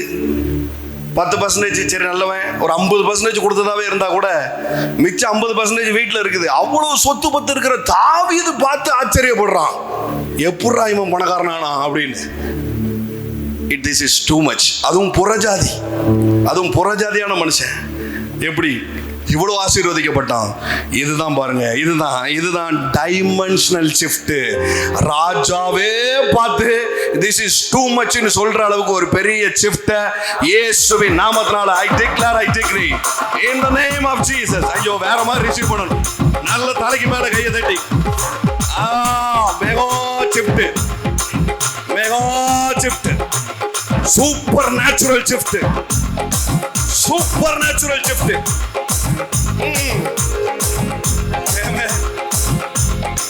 Super natural shift. இப்படி அமர்ந்து கொள்வோம். Thank you Holi spirit. இந்த மாதம் முழுக்க நான் பேச போறேன் நிறைய காரியங்களை. சரியா? இந்த ஷிஃப்ட்டை பற்றி தான காரியங்களை கூகுள் மீட்ல நான் நிறைய பேச போறேன். சில காரியங்களை ஆண்டவர் அடையாளப்படுத்த விரும்புகிறார். இந்த மெகா ஷிஃப்ட்டுக்கு சில அடையாளங்கள் இருக்குது. அதை தேவன் உங்கள் வாழ்க்கையில் தேவன் செய்ய விரும்புகிறார். அண்ணன் ஒர்ஷிப் பண்ணிட்டு இருக்கும்போது திடீர்னு இடையில ஒரு வார்த்தை சொன்னாங்க, ட்ரெஸ் அப்படின்னு சொன்னாங்க. நீங்கள் எத்தனை பேர் கவனிச்சிங்கன்னு தெரியல. உடுப்பை பற்றி அண்ணன் டிக்ளேர் பண்ணாங்க. துதியின் உடை அப்படின்னு சொல்லிட்டு ட்ரெஸ்ன்னு எழுதி சொன்னாங்க. உண்மைக்கு சொல்றேன், இன்றைக்கு தீர்க்க தரிசனமா ஆண்டவர் சொன்னது என்னன்னா, உங்கள் வஸ்திரங்கள் மாற்றப்படும் என்பதுதான். மெகா ஷிஃப்ட்டுக்கு சில அடையாளம் என்னன்னா, உங்க வஸ்திரம் மாற்றப்படும், உங்க பழைய ரெட்டுகள் களைந்து போடப்படும், புதிய உடுப்புகள் உங்களுக்கு உடுத்து வைக்கப்படும், புதிய ட்ரெஸ்ஸஸ் உங்களுக்கு போடப்படும், புதிய ட்ரெஸ்ஸஸ் உங்களுக்கு போடப்படும், புதிய ட்ரெஸ்ஸஸ் உங்களுக்கு போடப்படும். அது இல்லாமல் யோசேப்பை பற்றி அடிக்கடி பேசிக்கிட்டே இருந்தாங்க. யோசேப்பின் காரியங்களை சொன்னாங்க. உங்களுக்கு தெரியுங்களா? யோசேப்பு என்ன பண்ணுறான்? விடுதலையாக்கப்படுறான். சொப்பனத்துக்கு வியாக்கியானம் கொடுத்தது நிமித்தமா என்ன ஆகுது? ராஜாட்ட இருந்து ஒரு அழைப்பு வரும். அந்த இடத்த நீங்கள் கவனிச்சு பார்த்தீங்கன்னா, ராஜா கூப்பிட்டாரு அப்படின்னே வாப்பா அப்படின்னு இருக்கிற பட்டாப்பட்டியை போட்டுட்டு டக்குன்னு ஒரு லுங்கியை கட்டிட்டு அப்படியே போகலை. பாருங்க என்ன நடக்குது. ஆதியாகமம் 41ஆம் அதிகாரம் 14. இந்த ஒரு வசனத்துக்குள்ளேயே நான் இப்போ சொன்ன சூப்பர் நேச்சுரல் ஷிஃப்ட் இருக்குது. சரியா? அப்பொழுது பார்வோன் யோசேப்பை அழைப்பித்தான், அவனை தீவிரமாய் காவல் கிடங்கில் இருந்து, தட் மீன்ஸ் டிராஸ்டிக் ஷிஃப்ட். நான் சொன்னேன் இல்லையா, தீவிரமா நடக்கும் அப்படின்னு. ஐயோ ஏன் இப்படி? இது மியூசிக் போட்டா தான் உங்களுக்கு கைத்தட்டல் வருமோ? நீங்க கையை தட்டி ரிசீவ் பண்ணுங்க, மியூசிக் பின்னாடி வரும். தீவிரமாய், எல்லாரும் சொல்லுங்க தீவிரமாய், தீவிரமாய்.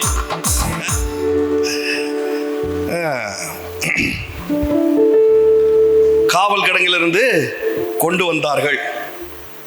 அவன் சவரம் பண்ணி கொண்டு வேறு வஸ்திரம் தரித்து பார்வோனிடத்தில் வந்தான்.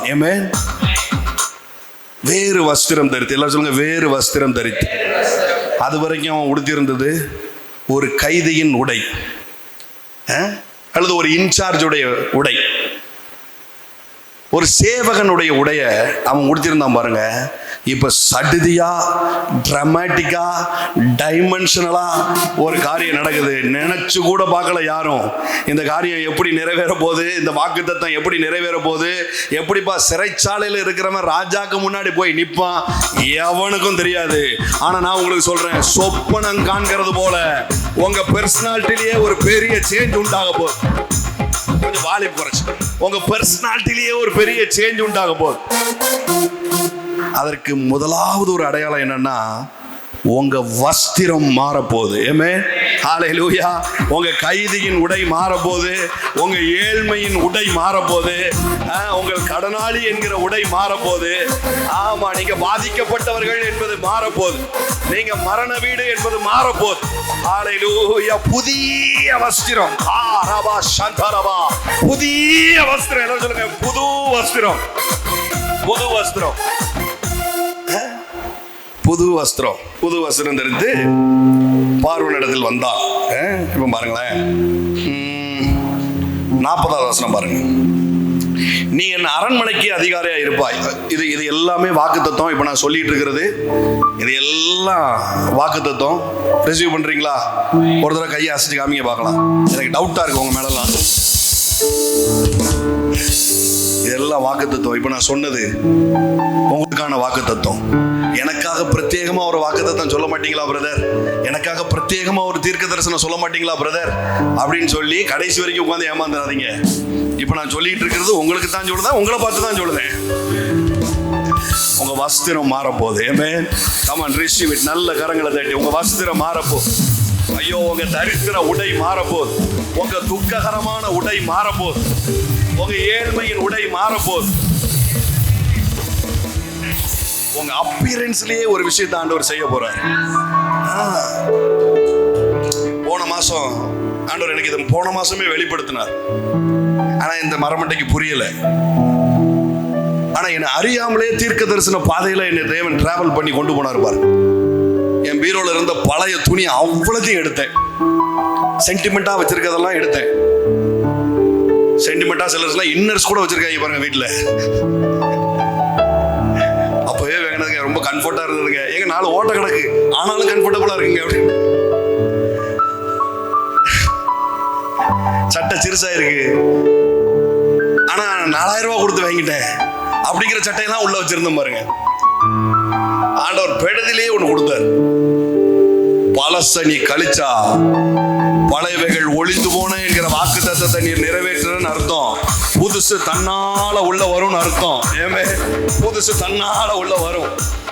சென்டிமெண்டல் இடியட்டா இருக்காத அப்படின்னாரு ஆண்டவர். சென்டிமெண்டல் இடியட்டா இருக்காத, ஃபூலா இருக்காத. இதை வச்சு நீ பீரோவை நிரப்பி இருந்தனா அந்த பீரோல எப்படா புது துணி நிரம்பும்? எப்படி புது துணி நிரம்பும்? பழச ஒளிச்சு கட்டு, புதுசு தன்னால உன்னை தேடி உள்ள வரும். ஹல்லேலூயா.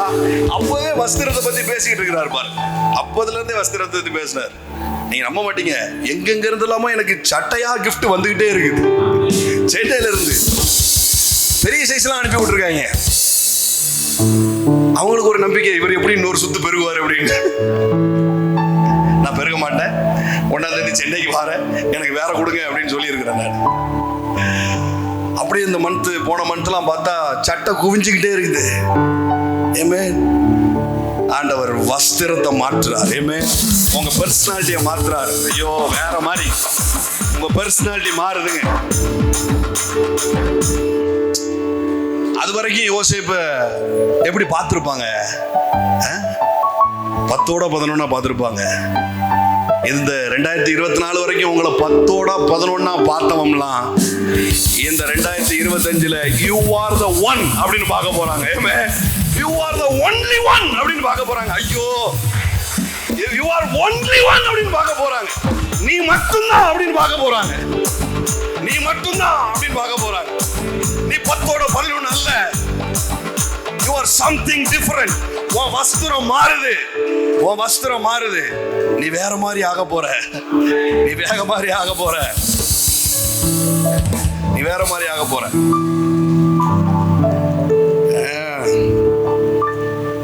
40வது 4வது வசனம் பாருங்களேன்.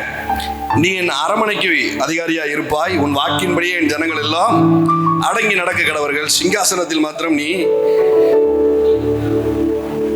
உன்னிலும் நான் பெரியவனாய் இருப்பேன் என்றான். பின்னும் பார்வோன் யோசேப்பை நோக்கி, பார், எகிப்து தேசம் முழுமைக்கு முன்னே அதிகாரியாக்கினேன் என்று சொல்லி பார்வோன் தன் கையில் போட்டிருந்த தன் முத்திரை மோதிரத்தை கலற்றி அதை யோசேப்பின் கையிலே போட்டு மெல்லிய வஸ்திரங்களை அவனுக்கு உடுத்தி, சொல்லுங்க, மெல்லிய வஸ்திரங்களை.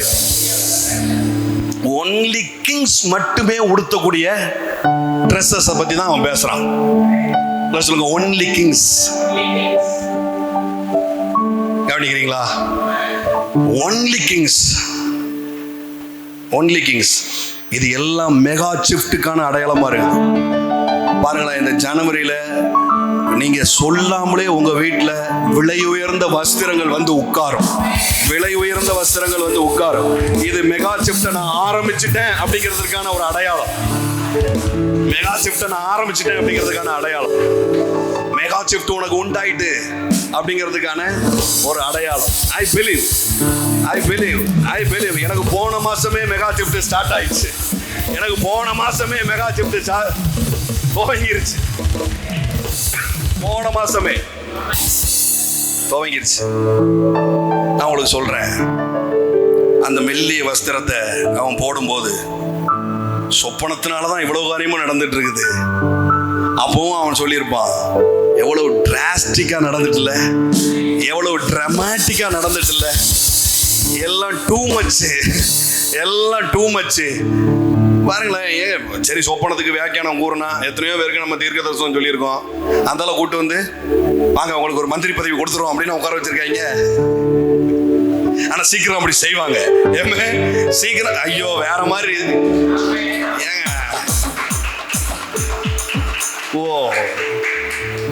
பாத்தீங்களா உங்க விசுவாசம் எந்த லட்சத்துல இருக்கு? நான் சொல்லட்டா, எதுனாலும் நடக்கும் இந்த மெகா ஷிஃப்ட்ல. எதுனாலும் சாத்தியம் இந்த மெகா ஷிஃப்ட்ல. ஆமா, எதுனாலும் சாத்தியம். எதுனாலும் சாத்தியம். எதுனாலும் சாத்தியம். ப்ரொஃபெட்டிக் அட்மாஸ்பியர்ல விடுற வார்த்தைகள் இருக்கு பாத்தீங்களா, அது ரொம்ப முக்கியம். கென்னத் கோப்லாண்ட் ஒரு மீட்டிங்ல உட்கார்ந்துருக்கும் போது, அவர் பேர் என்ன, நம்ம மைல்ஸ் மோன்ராய், ரொம்ப இடையில ஃபன்னா பேசுவார். மைல்ஸ் மோன்ராய் வந்து இடையில வேற லெவல்ல சத்தியத்தை சொல்றாரு, ஆனா ஃபன்னா பேசுவார் இடையில. அப்போ ஒரு பிரசன்னம் நிறைஞ்ச ஒரு டைம்ல மைல்ஸ் மோன்ராய் இப்படி சொல்லியிருக்கிறாரு. இப்போ உதாரணத்துக்கு நான் சொல்றேனே, நானும் கென்னத் கோப்லாண்டும் ஒரு ஃபிளைட்ல போகும்போது டப்புன்னு கிளாஸ் ஆயிட்டுன்னு வச்சுக்கோங்களேன் அப்படின்னு சொல்லியிருக்கிறார். அப்படி டிக்ளேர் பண்ண உடனே ஓடி வந்து அந்த கென்னத் கோப்லாண்ட் என்ன பண்ணியிருக்காரு, மைக்கை பிடுங்கி, இதை இயேசுவின் நாமத்தினால நான் கேன்சல் பண்றேன், ஏன்னா தேவ பிரசன்னம் நிறைஞ்ச இடத்துல இந்த மாதிரி வார்த்தைகளை விடவே கூடாது அப்படின்னு சொல்லி அதை கேன்சல் பண்ணியிருக்கிறார். பாருங்க, உங்களுக்கு தெரியுமா, மைல்ஸ் மோன்ராய் ஒரு ஃபிளைட் கிளாஸ்ல தான் செத்து போனார். குடும்பமா போய் ஃபிளைட் கிளாஸ் ஆகி செத்துட்டார். பிரசன்னம் நிறைஞ்ச இடத்துல, தீர்க்க தரிசன அட்மாஸ்பியர் ஓப்பனா இருக்கிற இடத்துல சும்மா தேவையில்லாம தேவ ஆவியானவர் வார்த்தையை விட மாட்டார். மந்திரி பதவி என்னங்க, அதை விட பெரிய பொசிஷன்ல தேவன் ஒரு மெகா ஷிஃப்ட், ஐயோ ஒரு மெகா ஷிஃப்ட், ஒரு மெகா ஷிஃப்ட், ஒரு ஒரு டிராஸ்டிக்கான ஷிஃப்ட், ஒரு டைமென்ஷனான ஒரு ஷிஃப்ட், ஒரு டிராமாட்டிக் ஷிஃப்ட்.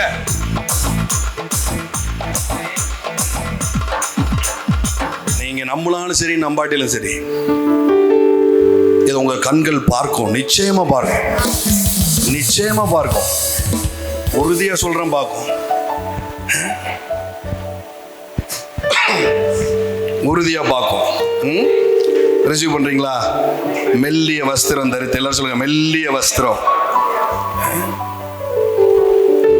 அவனுக்கு உடுத்தி பொன் சரப்பணிகளை அவன் களத்திலே தரித்து. முதலாவது வஸ்திரத்தை நீங்க ரிசீவ் பண்ணிக்கோங்க. தங்கம்லாம் பின்னாடி தன்னால வரும். ஏமே, ஆமா, நீங்க கையை தட்டாட்டிலும் வரும். கையை தட்டுனா வேகமா வரும், டிராமாட்டிக்கா வரும்.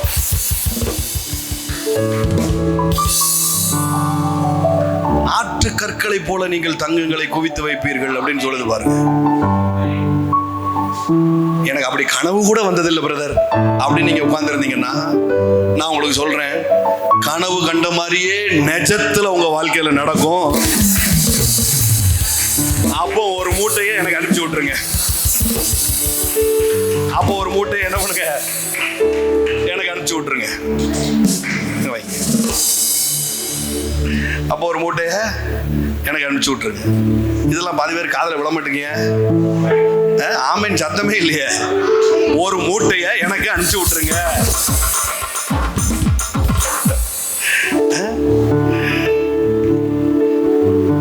சில மறந்த கதைகள் இருக்கு, அதை நான் உங்களுக்கு சொல்றேன் பாருங்களேன். யாத்திராகமம் 3வது அதிகாரம் எல்லாருக்கும் தெரியும் இல்லையா?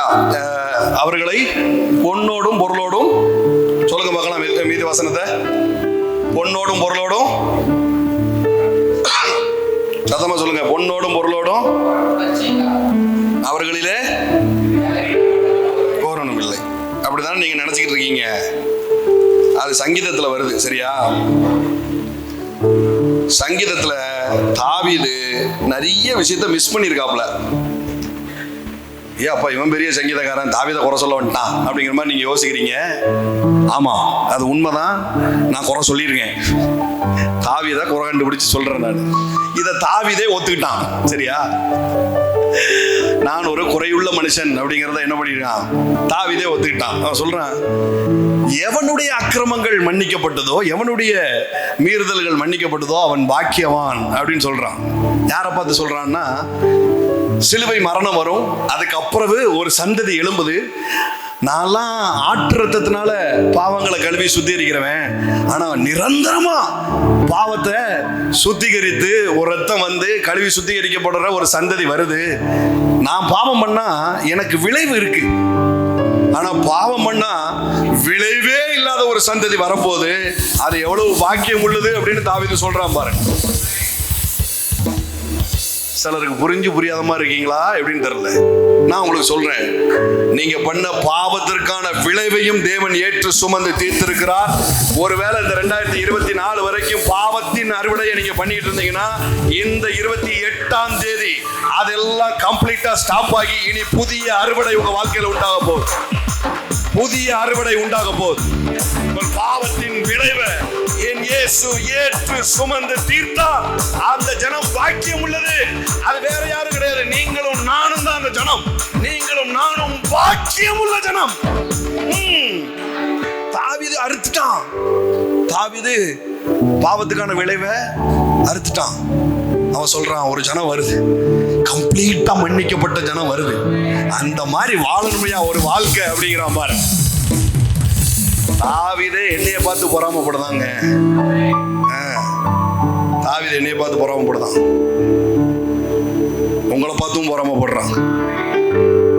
ஏங்க, சொத்து பத்துல உங்களை கம்பேர் பண்ணுவது சொத்தாவது 10வது, பாவத்தின் விளைவே இல்லாம நீ வாழ்றியடா, உன்ன மாதிரி ஒரு பாக்கியவான் உண்டாடான்னு தாவீது எழுதி வச்சிருக்கிறான். உன்ன மாதிரி ஒன்னு உண்டாடா அப்படின்னு தாவீது எழுதி வச்சிருக்கான் பாரு. இந்த தாவீது எழுதுற எழுத்துல சில விஷயங்களை விட்டுட்டு போயிட்டாப்ல. ஆனா இன்றைக்கு பரிசுத்த ஆவியானவர் நம்ம மேல இருக்கிறதுனால, ரெவலேஷன் ஸ்பிரிட் நம்மளுக்கு இருக்கிறதுனால அந்த வார்த்தையை நம்ம துண்டா கண்டுபிடிச்சு எடுத்துட்டோம். என்ன வார்த்தை? யாத்திராகமம் 3வது அதிகாரம். எல்லாரும் நினைச்சோம் இல்லையா, பொன்னோடும் பொருளோடும் கிளம்ப பண்ணினார் அப்படின்னு. ஆனா விஷயம் அப்படி இல்லை. யாத்திராகமம் 3:22.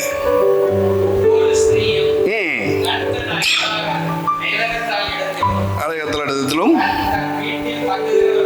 தன் வீட்டில் தங்குறவிடத்திலும் வெள்ளி உடைமைகளையும் பொன்னுடைமைகளையும் வஸ்திரங்களையும் கேட்டு வாங்கினார்கள். ஆமென். நல்ல கரங்களை தட்டுங்க பார்க்கலாம் ஒரு தடவை, அதுக்கப்புறம் சொல்றேன். வஸ்திரங்களையும் கேட்டு வாங்கினார்கள். என்ன அப்படின்னு சொன்னா, உங்களுக்கு தெரியும், இஸ்ரவேல் ஜனம் அடிமையின் காலகட்டத்தில் இருக்குது, அடிமைத்துவத்தில் இருக்குது. அடிமை என்றால் அதற்கென்று ஒரு உடை உண்டு, எல்லாவற்றிலையும் தோல்வி. இயல்பாவே பாருங்களேன், ஒரு மனுஷனுடைய ட்ரெஸ்ஸை பார்த்தே கண்டுபிடிச்சிடலாம் இவன் சக்சஸ்ஃபுல் மேனா, இவன் எப்படி அப்படின்னு. அதாவது விலையுயர்ந்த சட்டை போடணுங்கிற அவசியம் இல்லை, விலை உயர்ந்த 15 லட்சம் ரூபா சட்டை போடணுங்கிற அவசியம் இல்லை, பால்மேன் ஷர்ட் போடணுங்கிற அவசியம் இல்லை. பாருங்க, ரேமண்ட் ஷூட் போடணுங்கிற அவசியம் இல்லை. சிலர்லாம் சாதாரண வெள்ளை சட்டை போட்டிருப்பாங்க, ஆனா அவங்க மேல இருக்கிற பிரசனம் வெளியில தெரியும் இல்லையா? அவங்க மேல இருக்கிற பிரசனம் வெளியில தெரியும். அந்த மாதிரி சிலர்லாம் வந்து பார்த்தா பார்த்தாலே கண்டுபிடிச்சிடலாம் இல்லையா? இவங்க ரொம்ப கஷ்டத்துல இருக்கிறாங்க, மன கஷ்டத்துல இருக்கிறாங்க அப்படிங்கிறத கண்டுபிடிச்சிடலாம். அயன் பண்ணாத சட்டையை போடுவாங்க, அதே சட்டை தான் ஜாலியா இருக்கும்போது போடுவாங்க. ஆனா அந்த சட்டையை அயன் பண்ணாம போட்டு வந்தா என்ன அர்த்தம்? ஏதோ ஒரு துக்கத்துல, ஏதோ ஒரு சிக்கல்ல இருக்காங்கன்னு அர்த்தம். ட்ரெஸ்ஸை பார்த்தே கண்டுபிடிச்சிடலாம் பாரு. இப்ப இந்த இஸ்ரவேல் ஜனம் அடிமையின் வஸ்திரத்துல உட்கார்ந்துட்டு இருக்குது. நான் உங்களுக்கு சொல்றேன் பாருங்க, ஆண்டவர் மெகா சிஃப்டை இந்த இஸ்ரவேல் ஜனங்களுக்காக ஏற்பாடு பண்ணிட்டு இருக்கிறாரு. நான் இன்னைக்கு உங்களுக்கு சொல்றேன், உங்களுக்கும் மெகா சிஃப்டை ஆண்டவர் இன்றைக்கு ஏற்பாடு பண்ணிட்டு இருக்கிறாரு. அதுல வெள்ளி பொண்ணு மட்டும் இல்ல, முதல்ல ஒரு காரியம் நடக்க போகுது. வஸ்திரம் மாற்றி அமைக்கப்பட போகுது. உங்க வஸ்திரங்கள் மாற போகுது. ஏன்னா இதுவரைக்கும் நீ போட்டுட்டு இருந்தது அடிமையின் உடை, இனி நீ ஆளுமையின் உடைய போட போற. ஆளுமையின் உடை யார்கிட்ட இருக்குது? ஆளுமையின் உடை யார்கிட்ட இருக்குது? எகிப்திட்ட இருக்குது. எகிப்திட்ட தான் ஆளுமையின் உடை இருக்குது. ஆண்டவர் சொல்றாரு, நீ அந்த உரிமையை கேட்டு வாங்கு. உன் வஸ்திரம் மாறுதுன்னா உன் உரிமை மாறுதுன்னு அர்த்தம். ஆமென், ஹல்லேலூயா. வஸ்திரம் மாறுதுன்னா உங்க உரிமைகள் மாறுதுன்னு அர்த்தம். உங்க உரிமைகள் மாறுது.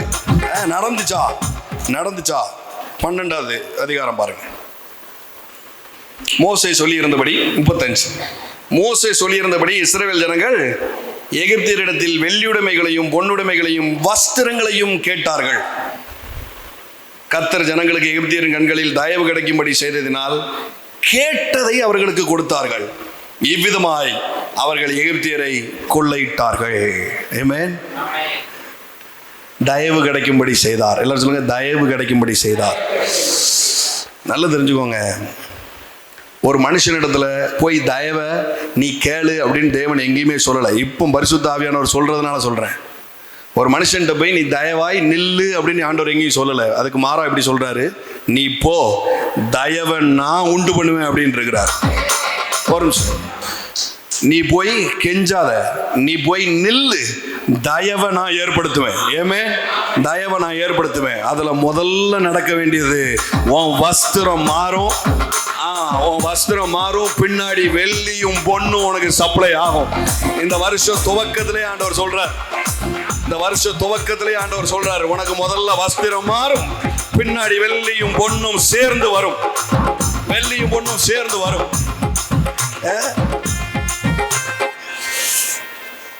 பாருங்களேன், இது புதிய உடன்படிக்கையில இருந்து கூட என்னால் எடுத்து சொல்ல முடியும். 2 காரியத்தை மட்டும் சொல்லிட்டு நான் முடிக்கிறேன். ஆல்ரெடி டைம் ஆயிடுச்சு. இயேசு ஓமைகளினால் ஜனங்களுக்கு போதிக்கிறார். அப்படி சொன்ன முக்கியமான ஓமை இளையகுமாரனுடைய ஓமை இல்லையா? இளையகுமாரன் என்ன பண்றான்? அப்பாட்ட இருந்து சொத்தை பிரித்து வாங்கிட்டு வெளியில போய் நாசப்படுத்தி புழுதியில புரண்டு பண்டிகளோட குடும்பம் நடத்தி இப்ப திரும்ப வாரான். திரும்ப வரும் பொழுது எல்லாரும் சொல்லுங்க, திரும்ப வரும் பொழுது சில சேஞ்சஸ பையனுக்கு அப்பா பண்ண விரும்புறார், பிதா பண்ண விரும்புறார். என்ன சேஞ்சு? லூக்கா 15 லூக்கா 15:22. அப்பொழுது தகப்பன் தன் ஊழியக்காரரை நோக்கி, போடுங்க, விசில போட்டிருக்க வேண்டாமா இந்நேரம் இதுக்கெல்லாம்? ஏங்க, முதல் சேஞ்சே வஸ்திரம். நீ உயர்ந்த வஸ்திரத்தை கொண்டு வந்து இவனுக்கு போடு. இது வரைக்கும் இந்த உலகம் இவன் செஞ்ச தப்புனால வேற ஒரு அடையாளத்தை போட்டு இவன் மேல வச்சிருக்குது. ஆனா இவன் மேல நான் மறுபடியும் ஒரு அடையாளத்தை போட விரும்புறேன். உயர்ந்த வஸ்திரத்தை அவன் மேல கொண்டு வந்து போடு. நான் சொல்றேன், உயர்ந்த வஸ்திரம் உங்களுடையதான். உயர்ந்த வஸ்திரம் உங்களுடையதான். அதுக்கப்புறம் தான் மோதிரம். எல்லாம் சொல்லுங்க, அதுக்கப்புறம் தான் மோதிரம். முதல்ல உயர்ந்த வஸ்திரம். சாதாரண வஸ்திரம் இல்லை. என் தேவன் எப்பவுமே ரொம்ப ரிச்சாவே வாயை திறக்கிறாரு பாருங்க. ட்ரெஸ் பழசு ஒன்று எடுத்து கொடுங்க, சைடியா வந்திருக்கான், மேல தண்ணியை ஊத்தி ஒரு லுங்கியை எடுத்து கொடு. இல்ல, ஸ்டேட்டஸ் மாறப்போகுது, மெகா ஷிஃப்ட் இப்போ உண்டாக போகுது. அதுக்கு முதல்ல ட்ரெஸ்ஸை மாற்றணும், முதல்ல ட்ரெஸ்ஸை மாற்றணும், முதல்ல ட்ரெஸ்ஸை மாற்றணும், முதல்ல ட்ரெஸ்ஸை மாற்றணும். எல்லாம் சொல்லுங்க, முதல்ல ட்ரெஸ்ஸை மாற்றணும். ஆண்டவர் இப்படி சொல்றாரு பாருங்க. இது ஏன் இந்த ஓமைகள் வர்றதுக்கு முன்னாடியே ட்ரெஸ்ஸை பற்றி ஆண்டவர் பேசுறாரு. எப்படி பேசுறாருன்னா, லூக்கா 12:25 பாருங்களேன். கவலைப்படுகிறதுனால் உங்களில் எவன் தன் சரீர அளவோடு ஒரு முழத்தை கூட்டுவான்? மிகவும் அற்பமான காரியம் முதலால் உங்களால் செய்யாத கூட இருக்க மற்றவர்களுக்காக நீங்கள் கவலைப்படுகிறது என்ன? சின்ன விஷயம் கூட உன்னால செய்ய முடியாது, ஒரு எண்ணத்துக்கு புலம்பிட்டு அடங்க அப்படின்னு ஒரு அட்வைஸா ஆரம்பிக்கிறார் பாருங்க. ஆரம்பிச்சுட்டு பின்னாடி இப்படி சொல்றாரு, கவனிக்கிறீங்களா? இல்ல மறுபடியும் எழுப்பி விட்டு சொல்லணுமா? காட்டு புஷ்பங்களை எப்படி வளர்கிறது என்று கவனித்து பாருங்கள். ஆண்டவர் சொல்ற உதாரணங்க இது. அவைகள் உழைக்கிறதும் இல்லை, நூற்கிறதும் இல்லை என்றாலும் சாலமோன் முதலாய் தன் சர்வ மகிமையிலும் அவைகளில் ஒன்றை பார்க்கிலும் உடுத்தி இருக்கின்றதில்லை என்று உங்களுக்கு சொல்லுகிறேன். காட்டு புஷ்பத்தை பாரு, அது எவ்வளவு சூப்பரா ட்ரெஸ் பண்ணிருக்கு. ஏப்பா, சாலமோனுக்கு கூட அப்படி ஒரு ட்ரெஸ்ஸை நான் போட்டதில்லை அப்படிங்கிறார். சாலமோனுக்கு கூட அப்படி ஒரு ட்ரெஸ்ஸை நான் போட்டு விட்டதில்லை. இப்படி இருக்க அற்ப விசுவாசிகளை, இன்றைக்கு காட்டிலிருந்து நாளைக்கு அடுப்பில் போடப்படுகிற புல்லுக்கு தேவன் இவ்விதமாய் உடுத்துவித்தால் உங்களுக்கு உடுத்துவிப்பது அதிக நிச்சயம் அல்லவா அப்படின்னு சொல்லிட்டு இப்படி சொல்லுது பாருங்க. ஆகையால் எண்ணத்தை உண்போம், எண்ணத்தை குடிப்போம் என்று நீங்கள் கேளாமலும் சந்தேகப்படாமலும் இருங்கள். ஏங்க, ட்ரெஸ்ஸை பத்தி பேசிவிட்டு ட்ரெஸ்ஸை பத்தி பேசுறாரு இல்லையா? சாலமோனு கூட அப்படி உடுத்து வைக்கல, உனக்கு நான் அப்படி உடுத்து வைப்பேன் அப்படின்னு சொல்றாரு. சொல்லிட்டு இப்படி சொல்றாரு, எண்ணத்தை உண்போம்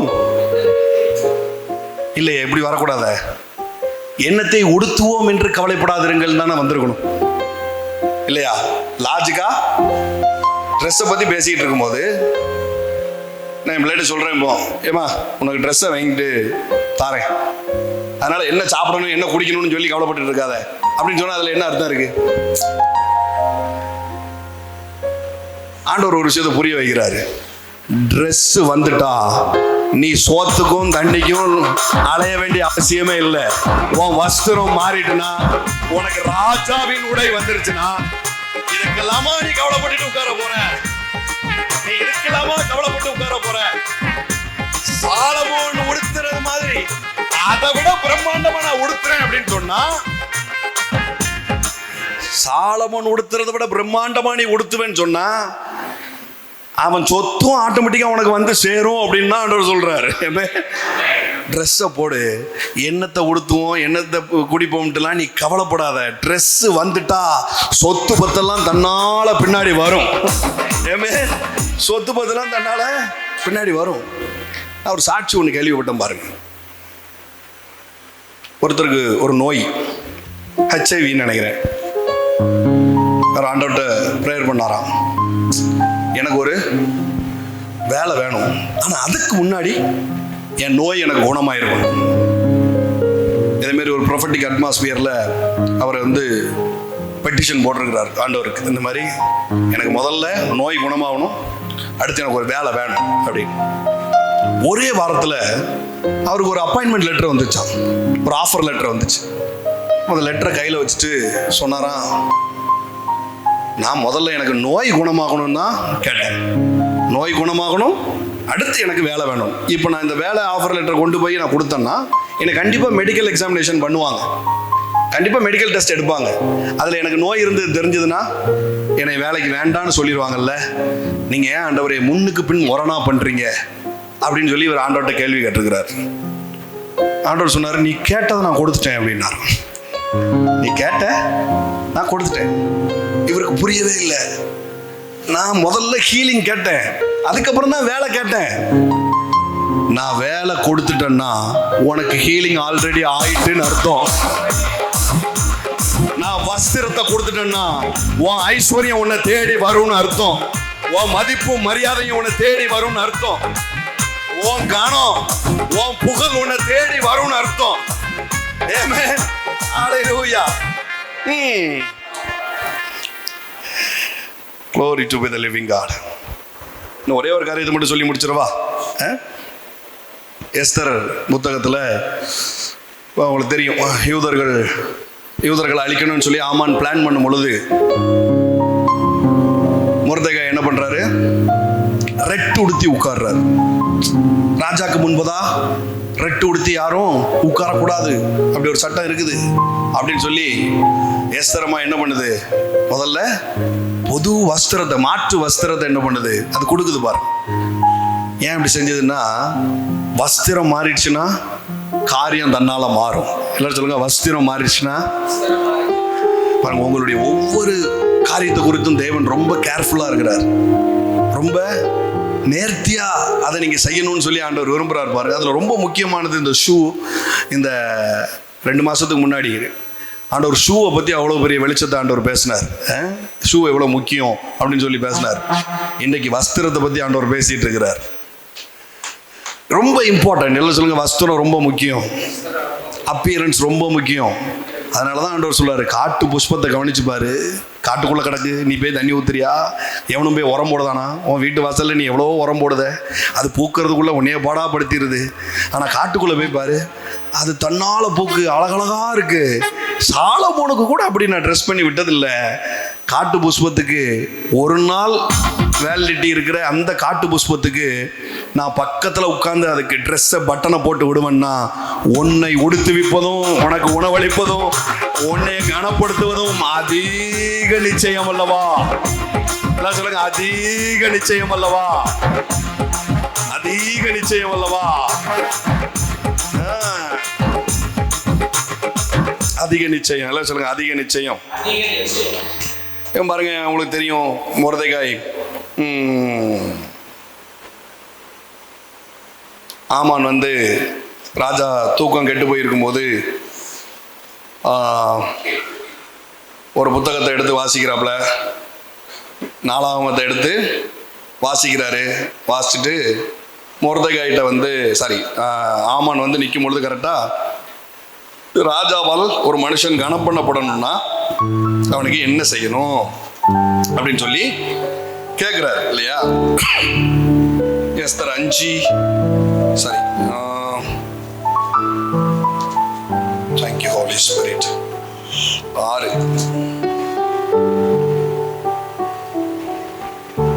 இந்த ஆமானுக்கு ஒரு அறிவு இருக்குது, சரியா? அயோக்கிய புயலா இருந்தாலும் கொஞ்சம் அறிவோட இருக்கான். இவன் வந்து ராஜா இப்படி கேட்கிறாரு. 6:7 பாருங்க. ராஜாவை நோக்கி, ராஜா கனம் பண்ண விரும்புகிற மனுஷனுக்கு செய்ய வேண்டியது என்னவென்றால், ராஜா உடுத்தி கொள்ளுகிற ராஜ வஸ்திரமும். இவன் மோசமான ஆள் தான், ஆனா அறிவாளி. இவன் கேடுகட்டவன் தான், ஆனா இவனுக்கு தெரியுது, வஸ்திரம் வந்துட்டா பின்னாடி தன்னால கிரீடம் வரும். வஸ்திரம் வந்துட்டா பின்னாடி தன்னால கிரீடம் வரும். கரெக்டா கேட்கிறான் பாரு, கரெக்டா கேட்கிறான் பாருங்க, கரெக்டா கேட்கிறான். ராஜா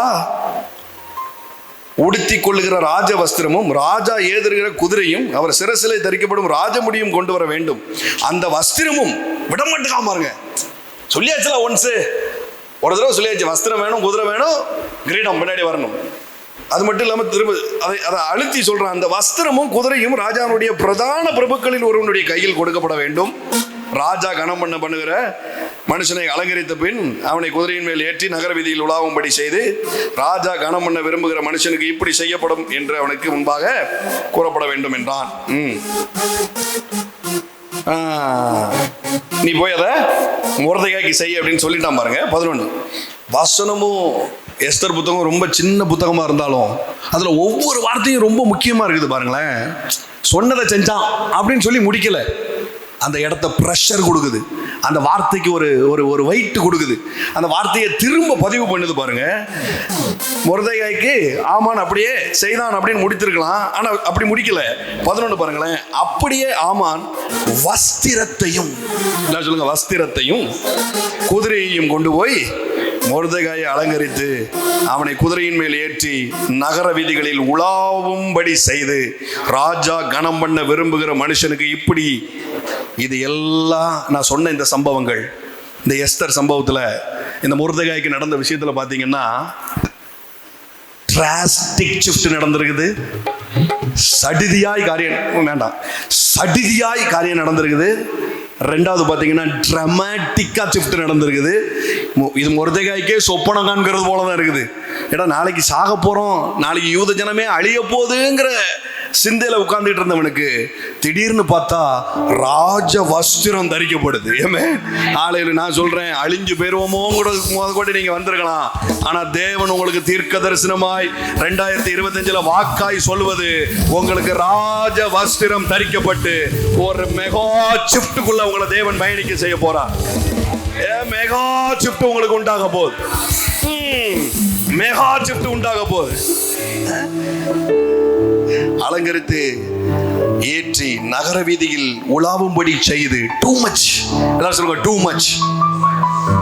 நான் ஒரு ஃப்ளோல போயிட்டு இருக்கணுங்கிறதுக்காக நிறைய வார்த்தைகளை திரும்ப திரும்ப நான் பதிவு பண்ணல. ஆனாலும் நீங்க விட்டுறாதீங்க, சரியா? Two much. எல்லாரும் சொல்லுங்க, டூ மச். எங்க வாசல் காவலாளி,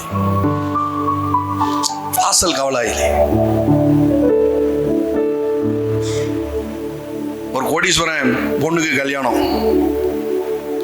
திடீர்னு மாப்பிள்ளை ஓடிட்டான். அந்த இடத்துல ஒரு தபால் கொண்டு வந்த ஒரு ஏழை பையன் திடீர்னு அந்த இடத்துல மாப்பிள்ளை ஆயிட்டானா எப்படி இருக்கும் பாருங்க. டூ மச் இல்ல? இதெல்லாம் உங்க குடும்பத்துல நடக்க போகுது. ஐயோ, இதெல்லாம் உங்க வீட்டுல நடக்க போகுது. ஆமா, எங்க இருந்து நீங்கள் கோடீஸ்வரர்கள் ஆவீர்கள் என்பது தெரியாது. ஆனா நான் சொல்றேன், டிராமாட்டிக்கா நடக்கும். ஒரு சொப்பனம் காண்கிறது போல இருக்கும். டிராஸ்டிக்கா நடக்கும். ஊரே வேடிக்கை பார்க்குது. நகர வீதியில் அவனை கொண்டு போய் ராஜாவால் கனம் பண்ணப்படுகிற மனுஷன். Dimensional shift, two much. எல்லாரும் பாக்குறாங்க. அது வரைக்கும் அதே தெருல தான் நடந்து போறான் மொர்தெகாய். அது வரைக்கும் அதே தெருல போறான், ஒரு செக்யூரிட்டி ட்ரெஸ் போட்டுட்டு மார்ச் ஃபாஸ்ட் பண்ணிட்டு போறான், லெஃப்ட் ரைட்னு. ஆனா ஒரு நாள் வருது, இவனுக்கு முன்னாடி 10 பேர் மார்ச் ஃபாஸ்ட் போட்டு போறான். ராஜாவால் கனம் பண்ணப்படுகிற மனுஷன் இவ்விதமாய், ஐயோ, இவ்விதமாய் வஸ்திரம் மாறுது.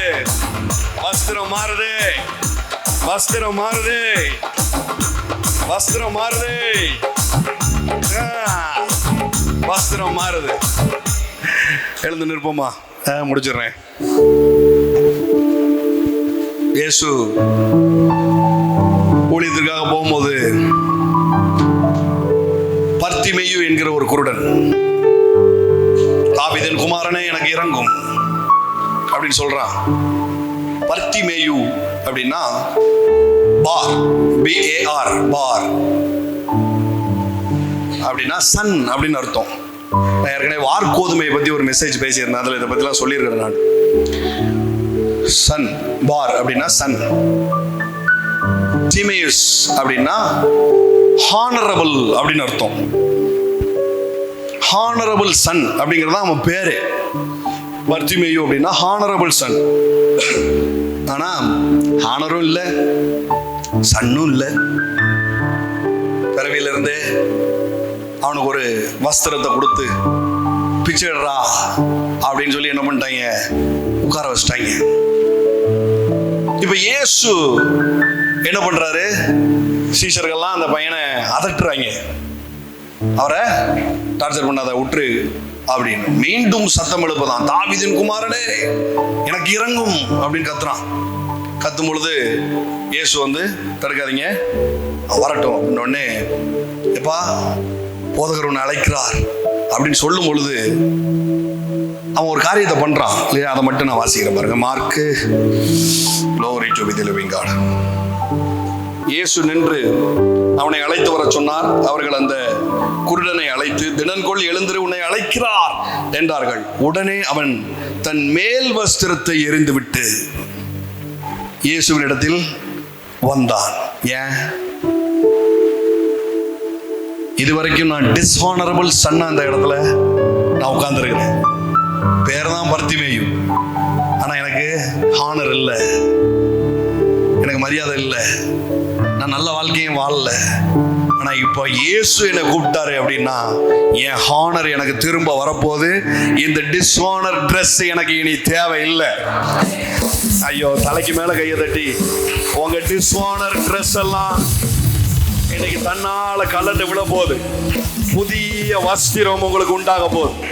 புதிய வஸ்திரம் உண்டாக போகுது. புதிய வஸ்திரம் உண்டாக போகுது.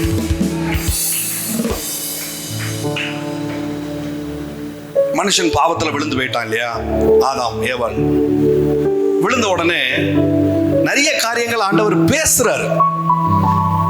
ஆனா முதல்ல ஒரு காரியம் செய்கிறார். என்ன சொல்லுங்க? முதல்ல ஒரு காரியம் செய்கிறார். செய்கிறார். அது என்ன காரியம் அப்படின்னா, நிறைய காரியங்களை பேசுறாரு, ஆனா முதல்ல ஒரு காரியத்தை செய்கிறார். எங்கடா ஒளிஞ்சு கிடக்க அப்படின்னு சொல்லிலாம் கேட்குறாரு. அப்போ மாற்றி மாற்றி ரெண்டு பேரும் கம்ப்ளைண்ட் பண்ணிக்கிட்டு இருக்கும்போது பேசி முடிச்சுட்டு இல்லை சொல்லுங்க, முதல்ல ஒரு காரியத்தை செய்கிறார். நான் இன்னைக்கு சொல்றேன், இந்த 2025 தேவன் முதல்ல உங்களுக்கு ஒரு காரியத்தை செய்கிறார்.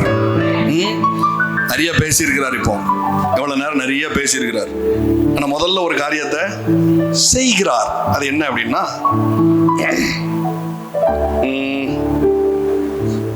3:21 ஆதியாகமம் 3:21 சரியா? தேவனாகிய கர்த்தர் ஆதாமுக்கும் அவன் மனைவிக்கும் தோல் உடைகளை உண்டாக்கி, சொல்லுங்க, தோல் உடைகளை உண்டாக்கி அவர்களுக்கு உடுத்தினார். அவர்களுக்கு உடுத்தினார். நான் உங்களுக்கு சொல்றேன், இந்த வருஷத்துல இந்த மெகா சிப்டுக்கு அடையாளமாய் தேவன் உங்களை உடுத்துவிக்கிறார். இது வந்து லிட்ரலான ட்ரெஸ்ஸும் நீங்க எடுத்துக்கிடலாம், லிட்ரலான ட்ரெஸ்ஸையும் நீங்க எடுத்துக்கிடலாம், விலையுறந்த வஸ்திரங்களை நீங்க உடுத்துவதையும் நீங்க எடுத்துக்கிடலாம். அதே நேரத்தில் ஸ்பிரிச்சுவலான ட்ரெஸ்ஸையும் நீங்க எடுத்துக்கிடலாம். ஸ்பிரிச்சுவல் ட்ரெஸ்னா இதை எப்படி எடுக்கிறது? கணம் ஒரு உடை, ஐஸ்வர்யம் ஒரு உடை, சந்தோஷம் ஒரு உடை, சமாதானம் ஒரு உடை. ஒவ்வொன்றுக்கும் ட்ரெஸ் இருக்கு பாருங்க. பெண்கள் கற்பம் தெரிஞ்சுட்டா அதுக்கு ஒரு ட்ரெஸ் இருக்கு, மெட்டர்னிட்டி ட்ரெஸ் இருக்குது இல்லையா? குழந்தை பெத்துட்டா ஃபீடிங் நைட்டி இருக்குது, நைட் ட்ரெஸ் இருக்குது, கேஷுவல் வியர் இருக்குது,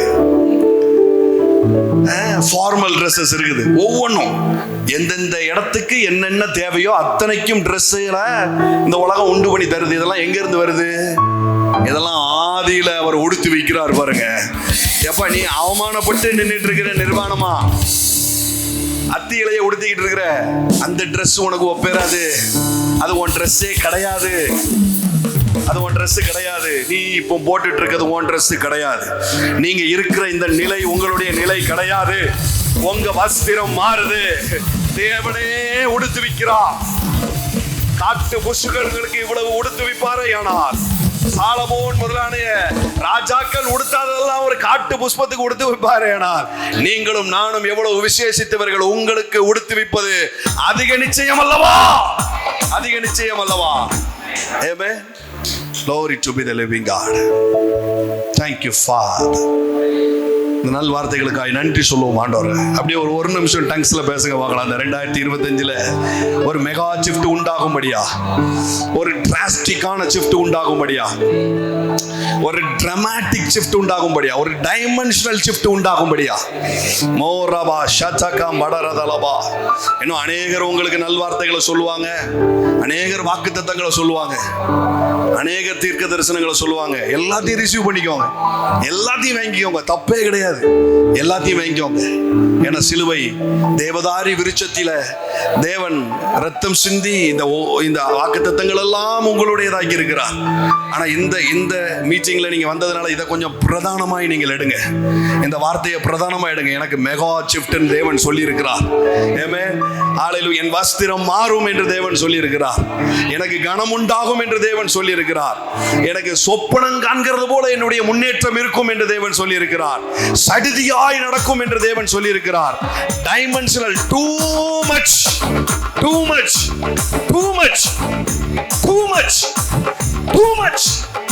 ஐயோ too much மிகவும் அதிகமாய் glory to be the living God. Thank you, Father. Hallelujah. Receive பண்றீங்களா? ஆமென். எல்லாம் என்னுடையது. எல்லாம் சொல்லுங்க, எல்லாம் என்னுடையது. இந்த ஒரு வார்த்தைக்கு நான் தப்ப மாட்டேன்னு சொல்லுங்க. ரத்தம் தெளிக்கப்பட்டு முத்தரிக்கப்பட்ட வார்த்தைகள். நான் படிச்ச இன்ஜினியரிங்ல இருந்து இந்த வார்த்தைகள்லாம் வரல. நான் குடும்பம் நடத்துற லட்சணத்துல இருந்து இந்த வார்த்தை வரல. என் ஒய்ஃப் இருக்கிற அவளுக்கு தெரியும். அவளுக்கே இப்ப ஆச்சரியமா இருக்கும். இந்த போர்டு தானே எங்க கத்துக்கிட்டான் அப்படின்னு. Purely from heaven. It's purely from heaven. Amen. பரிசுத்த ஆவியானவர் உங்களை தப்ப விட மாட்டார். இந்த வருஷம் அவர் சொல்லி இருக்கிறார், பலத்தினாலும் அல்ல பராக்கிரமத்தினாலும் அல்ல அவருடைய ஆவியினால் ஆகும். Shift, super natural shift. இந்த மெகா ஷிஃப்ட் மாம்சத்துல நடக்கவே நடக்காது.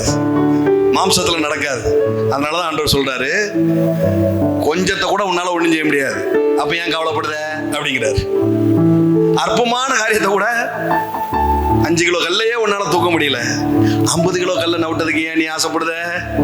உற்று அதை நான் புரட்டி போடுவேன். அண்ணன் வொர்ஷிப்ல சொன்ன மாதிரி கல் உங்களுக்காக புரட்டப்படும். ஹோலி ஸ்பிரிட் வந்தா, பரிசுத்த ஆவியானுடைய பலன் வந்தா, அவர் கண்ட்ரோல் எடுத்தா மெகா ஷிஃப்ட் சர்வ சாதாரணமா நடக்கும். நீங்க அவர் இனிமேதான் கண்ட்ரோல் எடுப்பாருன்னு நினைச்சிட்டு இருந்தீங்கன்னா நீங்க ஏமாந்துட்டீங்க. அவர் ஆல்ரெடி உங்களை கண்ட்ரோல் பண்ணிட்டாரு. அவர் ஆல்ரெடி உங்களை கண்ட்ரோல் எடுத்துட்டார்.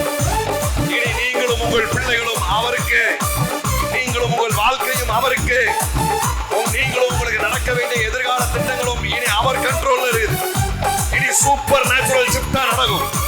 இனி டிராஸ்டிக்கா நடக்கும். இனி டிராமாட்டிக்கா நடக்கும். இன்னைக்கு டைமென்ஷனலா நடக்கும். டூ மச்சா நடக்கும். சொப்பனம் காண்கிறது போல நடக்கும். சடிதியாய் நடக்கும். அப்பாவை நோக்கி பார்ப்போம். Thank you Lord father. உம்மை நோக்கி பார்க்கிறோம் டாடி. Thank you father. பெந்தேகோஸ்தே நாள்ல என்ன நடந்ததோ அதை நீர் இங்கே நிகழ்த்தி இருக்கிறீர். எங்களை அறியாம நாங்க அழுது இருக்கிறோம். எங்களை அறியாம நாங்க கை தட்டி இருக்கிறோம். எங்களை அறியாம நாங்க அந்நிய பாஷையை பேசி இருக்கிறோம். எங்களை அறியாம நாங்க சிரித்து இருக்கிறோம், உணர்ச்சி வசப்பட்டிருக்கிறோம்னா இது நிச்சயமாகவே ஹோலி ஸ்பிரிட் டாடி. இது நிச்சயமாகவே பரிசுத்த ஆவியானவருடைய அசைவாடுதல். இந்த வார்த்தைகள், இதன் மீது நாங்க வைத்த நம்பிக்கை, உமது கோலும் உமது தடியும் எங்களை தேற்றும் என்கிற இந்த உன்னதமான விஷயம், இது எங்களை ஒருபோதும் வெட்கப்படுத்தாது. Thank you Lord Father. Thank you Holi Spirit. நீர் சொன்னதுல உண்மை உள்ளவராக இருக்கிறீர். நீ நிறைவேற்றுவீர். முழு நிச்சயத்தோடு நாங்கள் நம்பி இருக்கிறோம். இந்த 2025 மெகா ஷிஃப்ட் ஆண்டாக நாங்கள் வரவேற்கிறோம் டாடி. சூப்பர் நேச்சுரல் ஷிஃப்ட் ஆண்டாக நாங்கள் வரவேற்கிறோம். நீர் சொன்னபடி இயேசுவின் நாமத்தினால பிதாவே. ஆமென், ஆமென், ஆமென். அற்புதமான நேரம். இப்போ விதைக்கிற நேரம். உங்கள் விதைகளை நீங்க கையில் எடுத்துக்கோங்க. ஆன்லைன்ல பாக்குற நீங்களும் விதைக்கலாம். சடிதியாய் காரியங்கள் நடப்பதற்கு சில ஷார்ட்கட்ஸ் தேவனை வைத்திருக்கிறார். அதுல முக்கியமான ஷார்ட்கட் இந்த ஆஃபரிங். ஷார்ட்கட் வந்து ஒரு ஆஃபரிங் பாருங்க. லஞ்சம் கொடுக்குற மாதிரி இல்லை. ஷார்ட்கட்னு நீங்க அப்படி யோசிச்சிடக்கூடாது. சரியா? Biblical method. சில காரியங்களை எவ்வளவு சீக்கிரம் அறுவடை செய்யணும் அப்படிங்கிறத நீங்கள் எவ்வளவு அறுவடை செய்யணும் அப்படிங்கிறத நீங்கள் முடிவெடுக்க முடியும். எவ்வளவு சீக்கிரம் அறுவடை செய்யணும் அப்படிங்கிறத நீங்கள் முடிவெடுக்க முடியும். அதனால தான் ஆண்டவர் சொல்றாரு, சம்பளம் வந்த உடனே தைத்தை எடுத்து வச்சிரு, வேகமாக தைத்தை எடுத்து வை, எல்லா காரியமும் கழிஞ்சது போக மிச்சம் எவ்வளோ இருக்கோ அதை ஆஃபரிங் போடு. இல்லை, உனக்கு சடிதியாக நடக்கணும்னா நீ சடிதியாக எடுத்து வச்சிரு அப்படிங்கிறார். ஏமே, ஸோ இது ரொம்ப முக்கியம். ஆன்லைனில் பார்க்குறவங்களுக்கும் நான் சொல்கிறேன்.